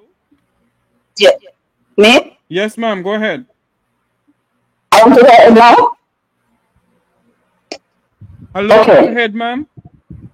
Yes. I'm always saying to myself, and I'm in agreement with everyone. I'm always asking the question, why the government of the day is taking the prime agricultural land and giving it to people to build houses on, instead of going into land lease like what Michael Manley did, land lease, give it to the poor farmers, the smaller farmers to farm on these land, right? So that we can become more self-reliant with our food. Small farmers, we need farming, we don't need housing. Yeah, people need housing, but go up on the hills to build the houses and the farming on the flat lands. Right, we are building up bourgeoisie again in Jamaica, are we? You think anybody not go up in the hills, go build in the land, ma'am? Go build in the house? Of course. Who not go up in the land? Of course. Who's gonna go up in there, ma'am? As long as okay. There was a part in St. Thomas where right now where Mount Paul High School is. It's not so much of a hill, but you have the flat part where they used to go. There was a pioneer farm there, and the whole of the people didn't care after that part and build houses, right? And up on the top of the hill, no more land on the down on the bottom, so everybody gone up at the top now, gone build. Right? So once they have road to go up there, people will go up there. Then if you don't have road in the flat part of the country, ma'am, you don't have road in the hill part of the country? Jeffrey. And you know some people make them road and go up there. You know some people make their own road and go up there. If they have once they want place to live. Once they want place to live. Hold on for me, ma'am. Head boy, I want to say something to you. Go ahead, head boy. Right. I don't want you to be alarmed at what the caller is saying. Yes. Because I want you to know there's such a housing crisis and land crisis in Jamaica that I witnessed for my own self in places of Bull Bay, yeah? Bayshore Heights, right? All of those places you hear me calling Melbrook Heights, yeah? These are places way up in the mountain, yeah? And people actually go there and live. But I think what the caller is actually trying to say is the caller is saying we need to stop use the farmlands. We can look at lands that are less arable, meaning when you test the soil composite level, nothing really can grow there. Yeah? And those are what need to be then you be put in the pool of available housing development lands. Yeah? And then you can now proceed to building a land bank. What we don't have in Jamaica is we don't have a land bank. In most, including in Florida, in most states in the US, they have a land bank. Yeah, and that land bank advises them as to where with what is agricultural, what is pre-agricultural mixed use, and what is actually social development. Yeah, that's the point I wanted to raise. Okay. Thank you. Yeah. Yes, caller. All right. That's my point. That's my point I'm trying to make. All right, ma'am. Thank you so much for calling in. Thank you. Okay, thanks. You're welcome. Thanks for being a part of the Mecca Talk program. It is now it is now 1:05. 12:05 in the land of wood and water. We're talking about housing development in our country and land title and so forth. We're gonna play another video and we have my good friend Headboy to give us some more on this, because the Prime Minister of Jamaica went into Clifton about a year ago and bulldozed down poor people houses. There's a big thing in this country. Now this morning, the 30th of July 2024, the Prime Minister of Jamaica is handing out land titles to the people of Clifton. He did it this morning. We're just recapping what happened about a year ago. We're going to play this video here. Up first this evening, the demolition of houses in Clifton St. Catherine has been put on hold, at least for now, until a meeting is convened with the government and the Sugar Corporation of Jamaica, SCJ, to work out the way forward. Prime Minister Andrew Holness, who visited the community today, told the residents that the area will be developed in an orderly way and they will not be left out. Kirk Wright has this primetime news follow-up. The residents eagerly awaited the arrival of the Prime Minister to hear the government's next move after demolishing their structures.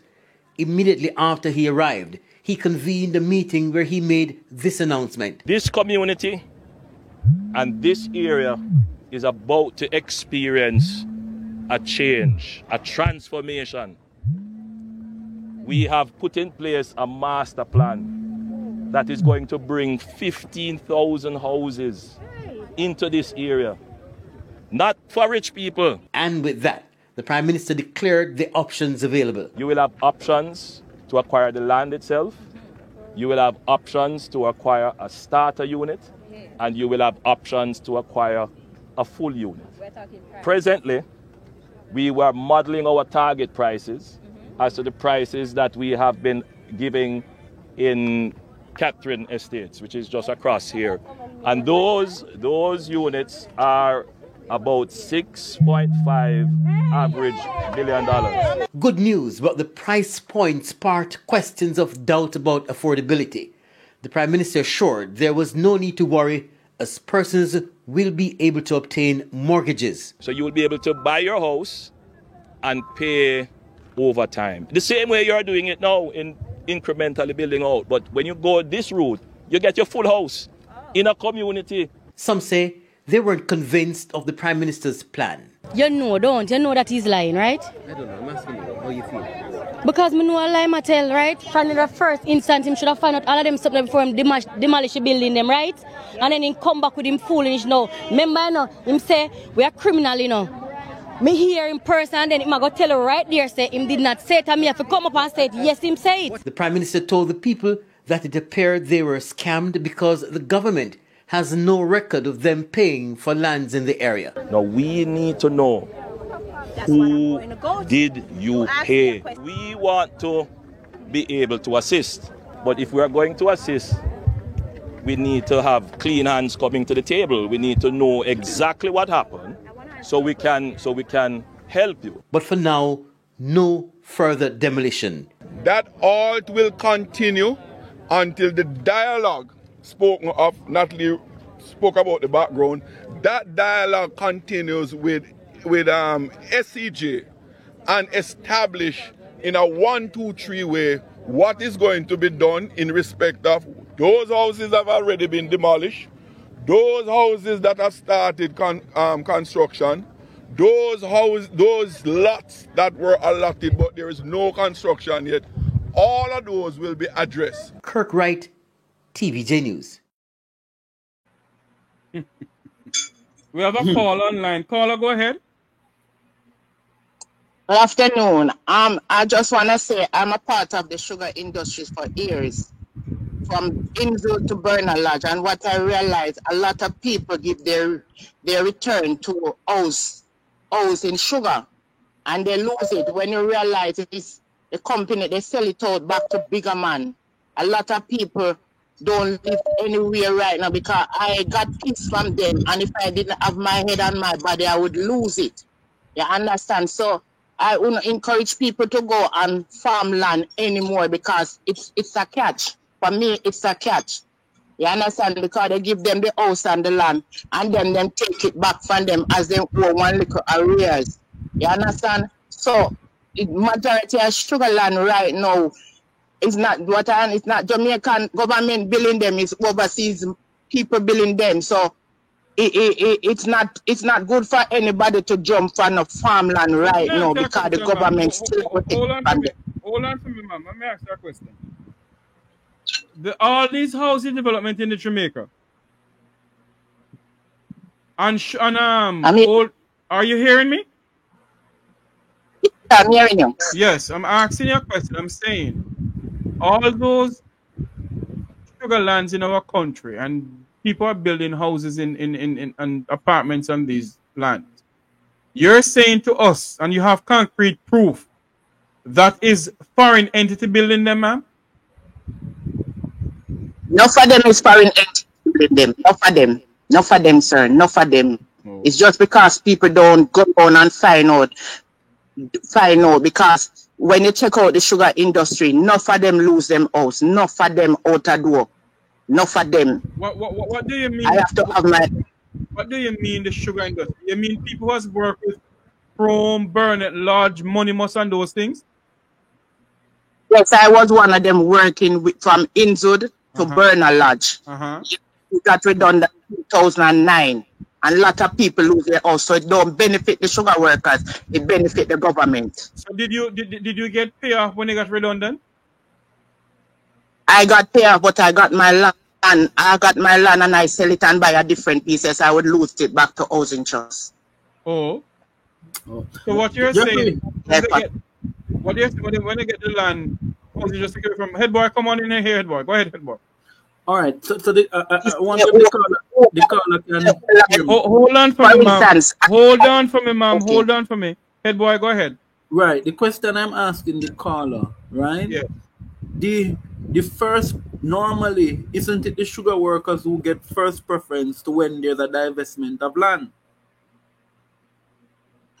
Yes, it's the sugar workers get the first preference. But right now, the sugar workers entitled. The first time the house come out, the sugar workers get it. But then if sugar workers owe a certain amount, for instance, remember after they give us the house, they divest out, they sell out the sugar. So therefore, a lot of people out of work and can't even pay their mortgage. And instead of another, I see what you're saying. I see what you're saying. So then it is an issue of because I know like in St. Thomas. Just the other day, when Portia Simpson Miller was there, they built those houses for the sugar workers out there. And it was hell and powder house to get them to actually go to the sugar workers. Yeah? SCJ refused to have actually handed over the keys to many of these sugar workers. It actually took Fenton Ferguson to go out there. I think I'm referring to what they call that barracks out there in Morant Bay, where they have the factory, right? Duckenfield. So really and truly, the sugar workers, it is really unfair to see what is happening to them because they, by right, that's what the SCJ was set up for. The moment the lands were being divested, the first person who should get preference is the sugar worker. So I totally agree with the caller that they have to look at the fact that these people can't pay. And if they can't pay because they're out of employment, there must be a mechanism that kicks in place to allow them to still own their land, without losing it. Yes. Yeah. But what I'm saying, some people didn't even know that their house sell. They only see people move in that is their own house. Yeah, I'm a part of the sugar for years. I've been in sugar from about 20-something. And if as I said, if I didn't have my head and my body with the right, they're gonna sell my own. I sell it before and pay them off and buy a different piece. That's how I still have piece. Oh.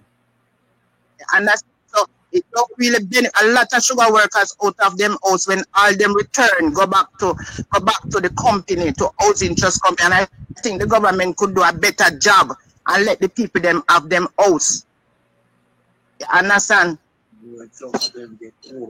Okay, man. And majority of the billing is not on the sugar workers' land. It's not really. It's just a money making thing. So sugar workers still out of a out. And Mr. Jeffrey, I will send more things. Please do, man. I want to see them because it is full time the Jamaican people stand up, you know. You can't depend on people overseas to stand up, you know. A full time the people of our country stand up and call a spade and stop this stupidness about me a pain, pay me a jail, pay and turn up. You can imagine if you out of a job and you owe $200, you get letter say your house is up for sale. No, you give us time to pay. A lot of workers I know get out of them house. Lot. And who have it? Big man have it. Big man in a company have it. The same people, and sugar workers out. The same people in the sugar company take it from you. Shakir know who them too. Yeah. Yeah. Thank you for calling in, my So I'm talking about the experience that I have, Mr. Jeffrey. Yes, ma'am. Thanks for calling in. Yes. Thank you. Yes, ma'am. Good afternoon. Good afternoon, Mr. Jeffrey. Good afternoon. Yeah. So, Jeffrey, 2 questions I would like to ask. Oh, so hurry up. Those Go ahead. Yeah, those people that demolished, right? And some of them get land. Will they get recompense for those buildings that demolished that they can start build back with the land? They have not asked the God of the country, sir. But that's a question. I hope some journalists ask that question, right? Yeah. Because a lot of people, right, lost a lot of money on their property that was demolished, right? And give those people the land alone don't make no sense. Just recompense them for their building that's damaged. That's what I know is going to take place. And from 1974, Michael Mann signed an agreement with the sugar workers and the government that land will be available to them to build a house. Michael Manley dead and that dead with him. Well, I know 2002, PJ Patterson, 2004, signed a sugar agreement with that also further. PJ Patterson they got gone out through the door too. Right? So I don't understand why people born on the sugar estate and they can't get first. Even if they have money like that, you're supposed to work with that payment agreement with them, what they can't afford. You know something, sir? Yes, I know what You know something, sir? We, the people of this country, we're as divided as the politics of this country. We will never come together and demand accountability in this country. And that is why, whether it be PNP or JLP, they don't treat us the same way they treat us. So, I'm going to remember something. You remember in the 2000s, in the 90s, when our bauxite was sold and the company wanted to mine land, and what them have to move and build houses for the people and give up the land. You remember that, sir? Yes. Okay. All right, sir. That's my few words, sir. Thank you very much for calling in. Yeah. Yes. Head boy? Yes, Jeffrey. Go ahead, man. Go ahead. What do you think about what the callers are saying? Well, the callers, in fact, are saying something right, you know. Jeffrey, let me tell you something. Hold on to me. Let's call coming. Hold on. Good afternoon, caller. Welcome to the Make We Talk program. Hello? Hello, good afternoon. Good afternoon, King East Kingston and Port Royal. How are you doing? Good. Hello. I beg your pardon, ma'am? Pardon me? I didn't hear what you said. I said the sun is hot. Oh, yes, and you're hot too. And you're hot too. Go ahead. I'm supposed to after what do you?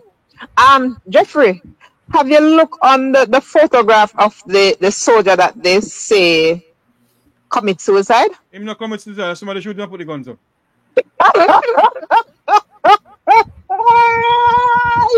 That's why you have to look beside up. Yes. Hold on, East Kingston. We're saying head boy. I'm telling you, behave. Behave, Mr. Banana lie. There's no way. Hold on for me. There is absolutely no way you not commit suicide and the gun set the way the gun set in your hand. Exactly. Exactly. You not commit suicide. And when you shoot yourself, you set the gun aside and put it back in your hand and you shoot they commit suicide. Have they released his rank and name? Pardon me? Have they released his rank and name? I don't think they have. No, I haven't seen it yet. Okay. Yeah. Again, a 3-year-old shot himself with a rifle, with a gun. 3-year-old. Boy and Jeffrey. Me not eat that. Me not have no sense. 3-year-old can pull trigger. It all depends on how they have the gun put in the house, ma'am. Jeffrey, a 3-year-old cannot pull a trigger and shoot himself. Hold on for me. You're a former member of the Jamaica Constabulary Force. Lord have mercy, Jeffrey, I know. No, you come over and tell people that the other day. And I miss it so. So let me ask you a question now. You asked a question a while ago. And as a former member of the JCF, tell us the answer. No. Oh. I want to agree with the caller, Jeffrey, and let me tell you why. I am very suspicious about this matter. Right? Which one of them Both matters. Which one of them matter? The one with the suicidal little boy. The one with the little boy. Because I don't know much on the JDF one. The JDF one is fresh. I haven't seen anything yet. But I am saying, and for somebody who, by the way, I am no novice to firearm. Yes? Let me declare. Most of the guns now that are being approved for licensed firearm, they are what you call generation 18 or 19 Glock. Yeah? They have two built-in safety feature. Yeah? One of the thing is the safety is it is very hard to take it off safety if you don't know how to do it, because it's not one tap, it's two. Yeah? Thank you. That child would not know that you have to tap 2 times, and you have to do it in a particular motion. Am I right, Carla? So, so I don't know. Something is not I'm not casting aspersion. I don't know what happened, right? But I'm saying from my understanding of a firearm, and for that firearm to have shoot the child in the child's head, it literally means the child had to put the firearm and squeeze the trigger. So hold on there now. Hold on there for me, Carla. I remember what I know said. So, in other words, I'm trying to figure out, is one of those recognized pass-through in Jamaica that had the gun and the Britney shoot himself? Is it? I don't remember if I one of them recognized pass-through, if I don't yonder. But anyway, when you put your finger on the trigger, it's not so easy for you as a person to hold it and pull it back much more a child at 3 years old. Come again. So that means if what we are here talking about, there's only one expert, on the forum here with us. And there's a former member of the JCF. Right, that lady there. Right, that lady here, Miss East Kingston and Port Royal. You know, the constituency of the most honorable Philip Paulwell. You know. Anyway, you're not your broadcast. Anyway, Jesus Christ, no stop. All right, go. Let me continue. When they're burning the gun, you see. So is it that the person who is the licensed firearm holder of that gun came in? Because when we get to understand, saying come in and put it underneath the settee. No, you come in from work or from church because you're in a church you're preaching. If I get to say it's a pastor, I'm in a church you're preaching. And the spirit, mama, Jeffrey, behave yourself. And you come in. If you come in, you're not going to find who's supposed to hide the gun and put the gun in there. So? No, but if you come in, Jeffrey, and you're a rubbish truck, right? And you are go why you take it down and put it in the reach of the child? That is negligent. If so be the case, that is negligent. Jeffrey, when you up on the range and you hold up a gun, whether you want to be at 38, a semi, a Glock, or a pump rifle or whatever. Jeffrey, it's not easy for you to hold up that gun and pull that trigger and can't balance yourself.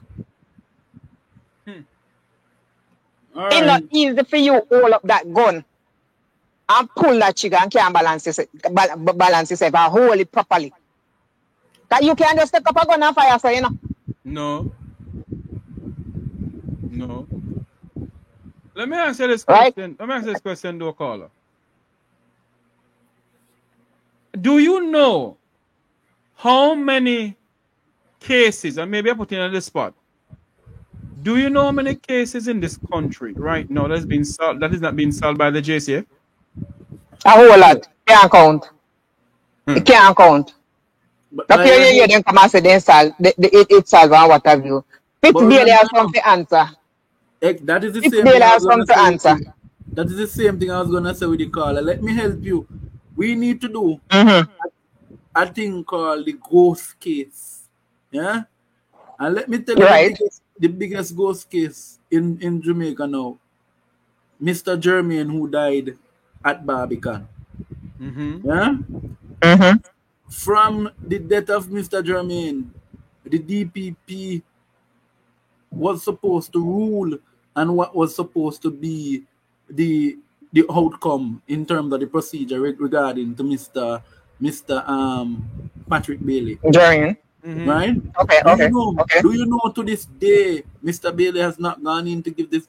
Well, he eventually went after and gave a statement. But in the initial stage, there was no statement from him for even a year. Because Jeff Tuffy, his doctor, said he was not in the position to give a statement. That damn thing not doing. Exactly.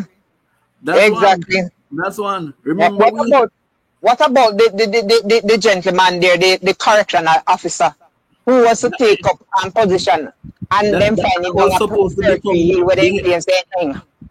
They killed him. It was a hit. That was a hit that was ordered from within the ranks of the correctional services. Thank you. And we could go on and Fitzbailey every day and come back in teeth. Ah, boy. Jamaica, the land of food and water. We not have no water. We not have no land. Hold on, it's Kingston. Head boy saying something. This is the final one. Don't forget this case. Remember, we still have the lady who sell the land them at Clifton, where Andrew did claim that she a Klansman. Yeah? Exactly. That it was his basic school principal in his constituency that was selling the land. She and Shukir, whatever deal they had, and they were selling the land. Yeah? But remember the lady at NCB where go quote us how much in million and she get to must be 6 months or 2 years. Have a nice day, gentlemen. You too. Thank you very much. What a woe situation. What a woe. Go ahead, head boy. I like to listen to East Kingston. She does man. Yes, East Kingston remind me of a call I used to call Moti a lot, you know. Huh? East Kingston remind me of a call I used to call Moti a lot. And but talk to Moti about everything.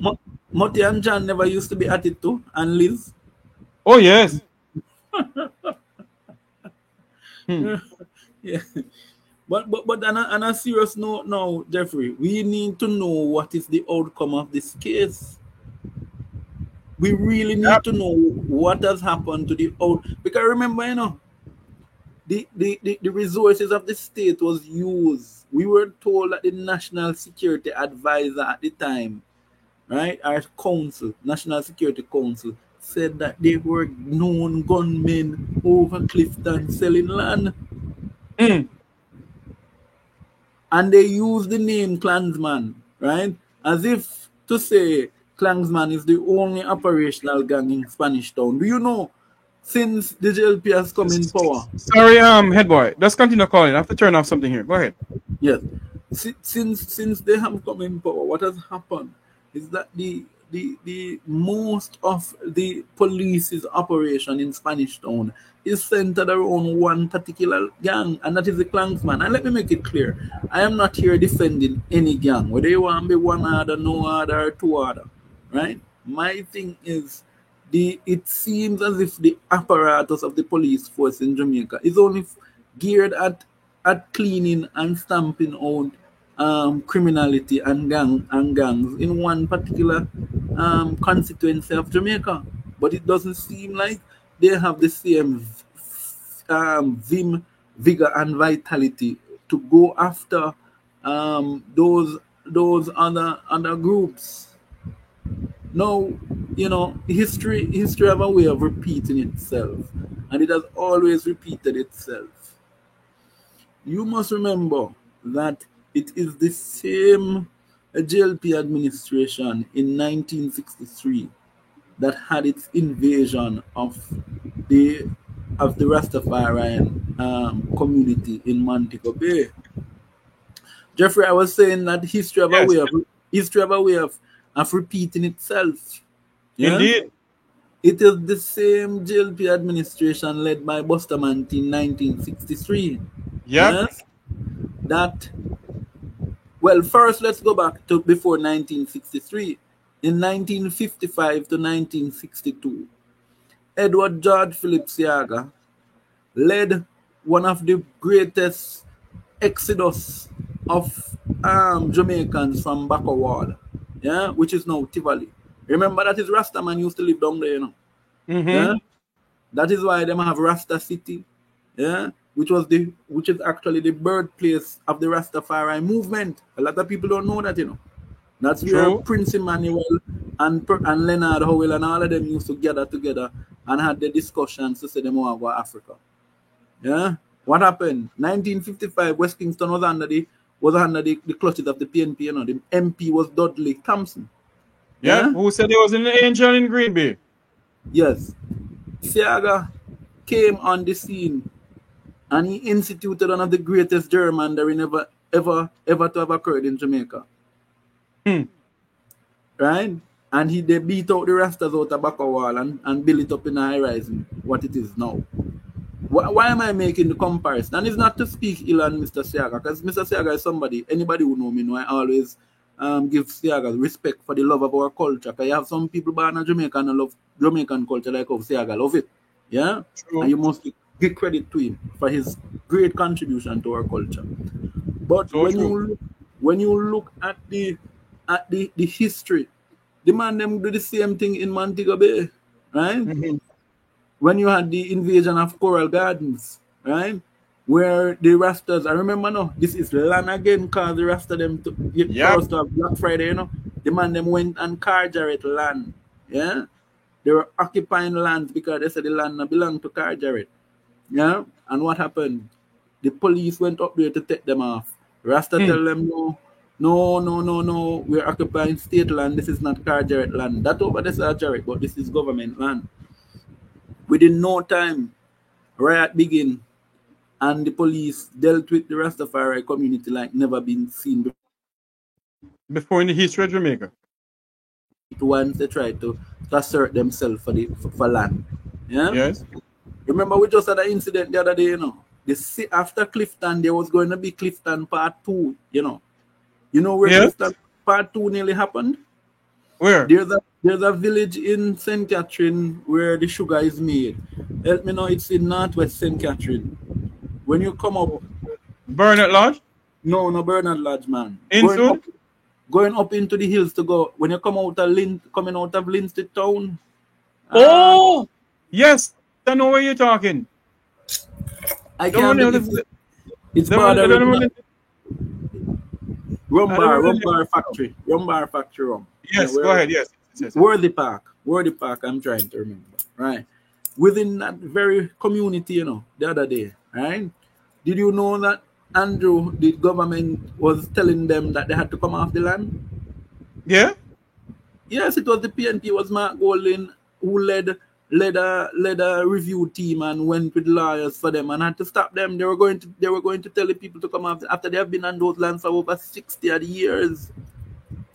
Those lands were issued to them. But head boy, you ever Under realize land lease, under Michael Manley, those were leased lands, lease and sale. Let me make something clear in the program. When I said Michael Manley dead with him, I don't mean it to be in an serious. offensive way. I know what you mean.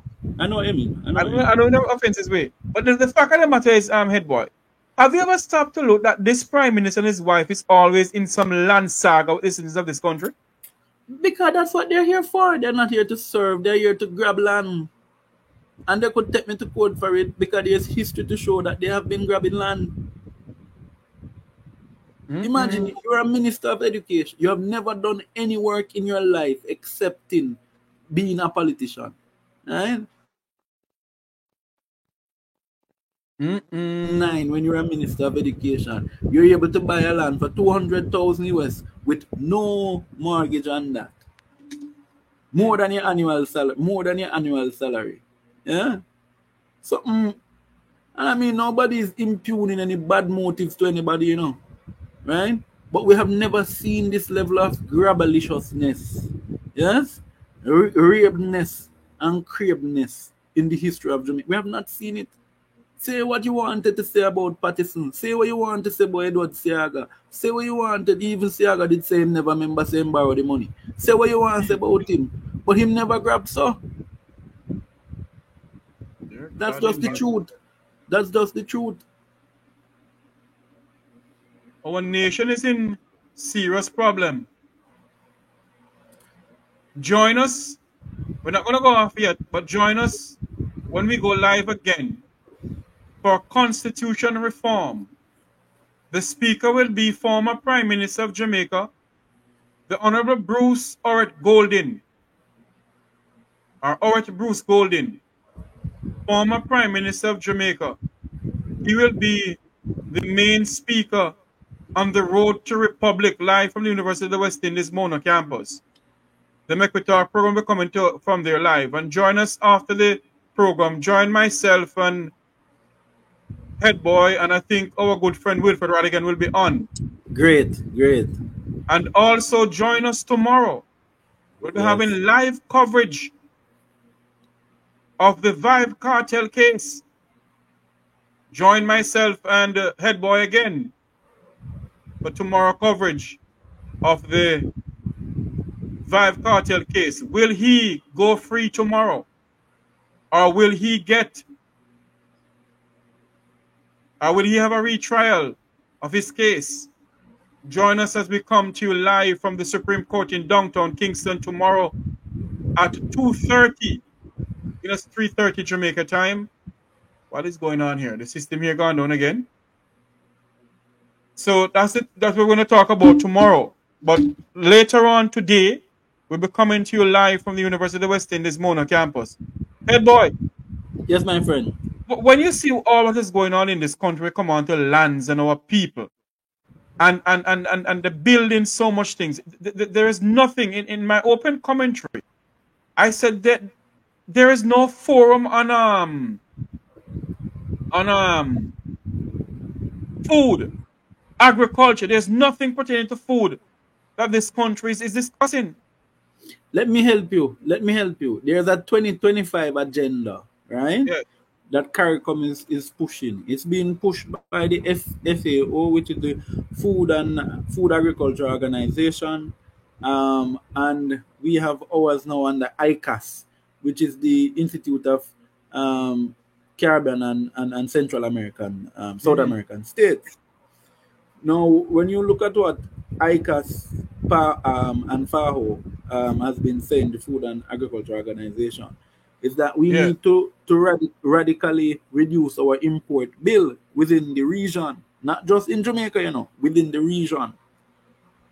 Do you know that the discussion, Jamaica agreed to the 2025 agenda for CARICOM agriculture, but in the budget presentation of Minister Nigel Clark, right? Because that's what I call him, very light. Yeah, and he breathes. He says empty nothings. Yeah, I remember one time I look one girl, and me have all of the lyrics them, and she said that them they're all empty nothing, man. Yeah, empty nothing.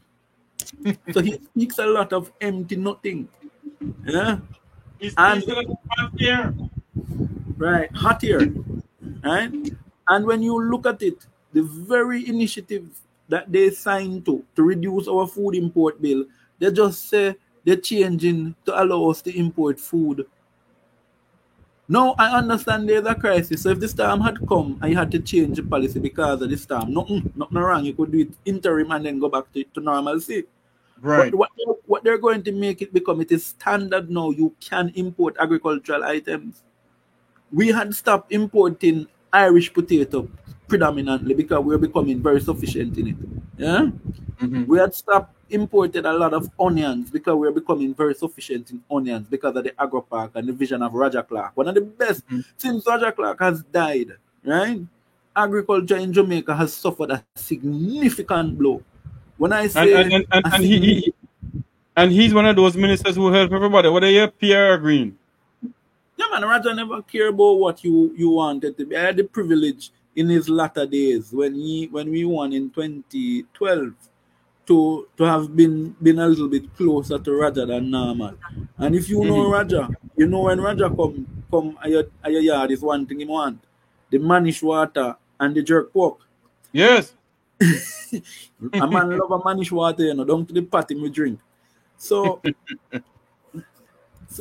I want to say we have not had any serious push towards agriculture. And let me tell you, my friend, if we were to look at the opportunities that lie, first of all, reducing our import bill, reducing what the hotels import. Yeah. Let me tell you know who get the benefits in agriculture? Oh. The Jamaica Producers Group. Why you say that? And I'll tell you why I say it. If money come a banana board, right? Yes. What do you think the banana board does? It looks for the most important farmers, the people who have money already, you know, Jeffrey. The people who can weather the storm. Same thing over the coconut industry board. Yeah? All the support and supplements since this Ministry of Agriculture, since this administration has been in power, has been to the larger farmers. Farmers who have the capital already. Right? If you look at what is happening at the National Irrigation Commission, the water is so cheap, but there's not, when the farmers have to reach out to a truck driver to deliver the water, they're paying all 10 times what they're paying for the water to the truck driver. So does that make any sense?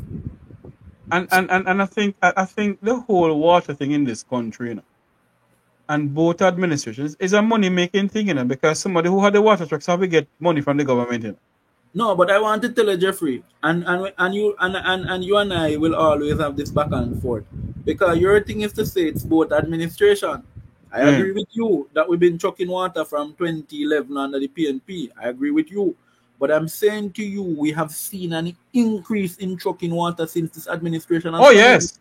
Oh, yes, that's true. Let me tell you what, they have not done any work on the minor water supply systems. So when I say minor water supply systems, people must understand you have minor and major supply systems in certain parishes, right? For example, when Ian Hills, and I can vouch for that, because when I was in Clarendon doing some work there, I was disappointed in Colonel Charles Sr.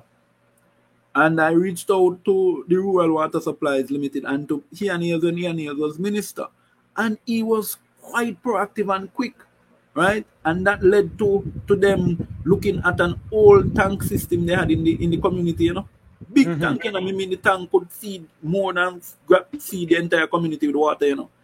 And it just took initiative. So I'm saying this to say that we have not seen any creativity on the parts of these representatives. Why is that so? Because most of the you want me to tell you a secret, Jeffrey? Come close. Me no want nobody here. you know, say at least half of a lot of these elected representatives on a particular side have water truck. I know. Hello. I know. They all have equipment to fix road. Well, the one in St. Catherine, I know for a fact. The one who make the most noise. Yeah? Oh. What make you think him now left? What make you think him running back? Oh. Remember, you know, there's going to be some major improvement between Wolaba to Clarendon. That's on the side of the road that the highway not there. Yes. So what you think he must stay for? The gravy train? Head boy, huh? I wanted to give you a final word because we gotta go get some refreshment ourselves, and then yes. After the forum with the former Prime Minister, and let me give a rundown of who will be on the program today. A reasoning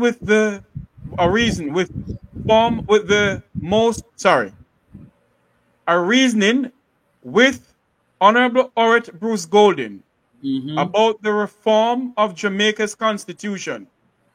The moderator for this program will be Dr. Christopher Malcolm, CP, Deputy Dean of Law of the University of the West Indies.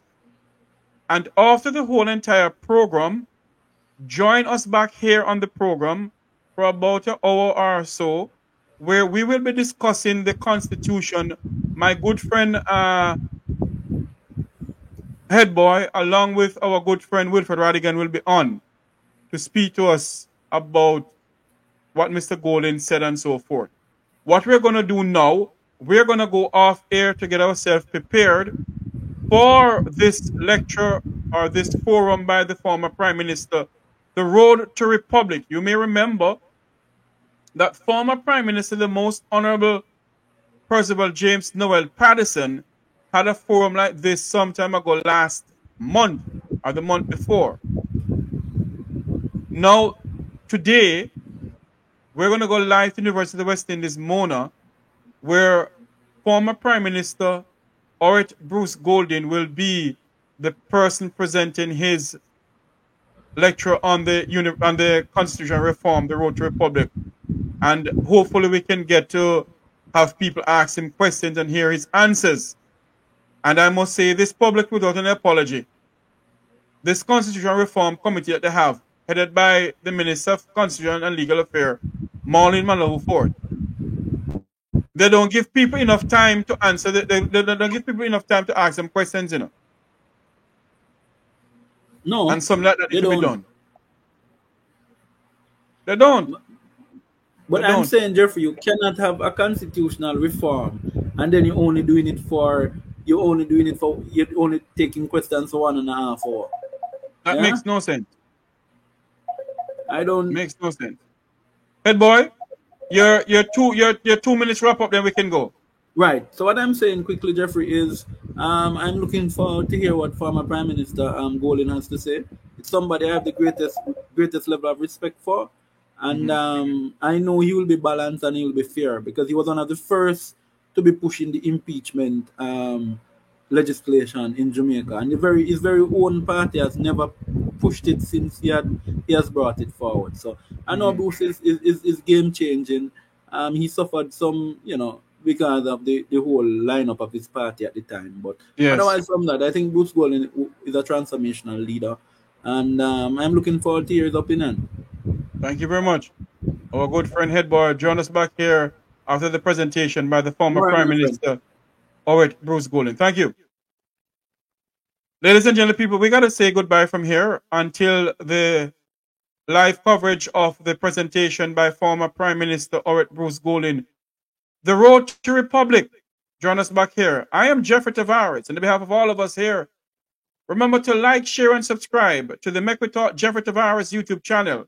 May God bless you, and may God continue to bless our island home, Jamaica land we love. Have a great afternoon, everyone. God bless you. Bye-bye.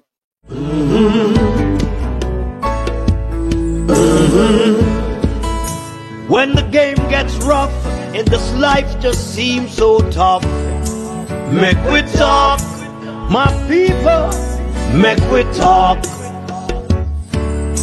When this town becomes an ugly place, don't let it erase the smile from your face. Make we talk, people, make we talk. Conversation is the key, a guiding light for you and me. Spark a talk and you will see conflict solver A to Z. World leaders master the art of self-defense just by talk. So people, make we talk. Hey, we're living in a world that on ourselves we must depend. Make we talk.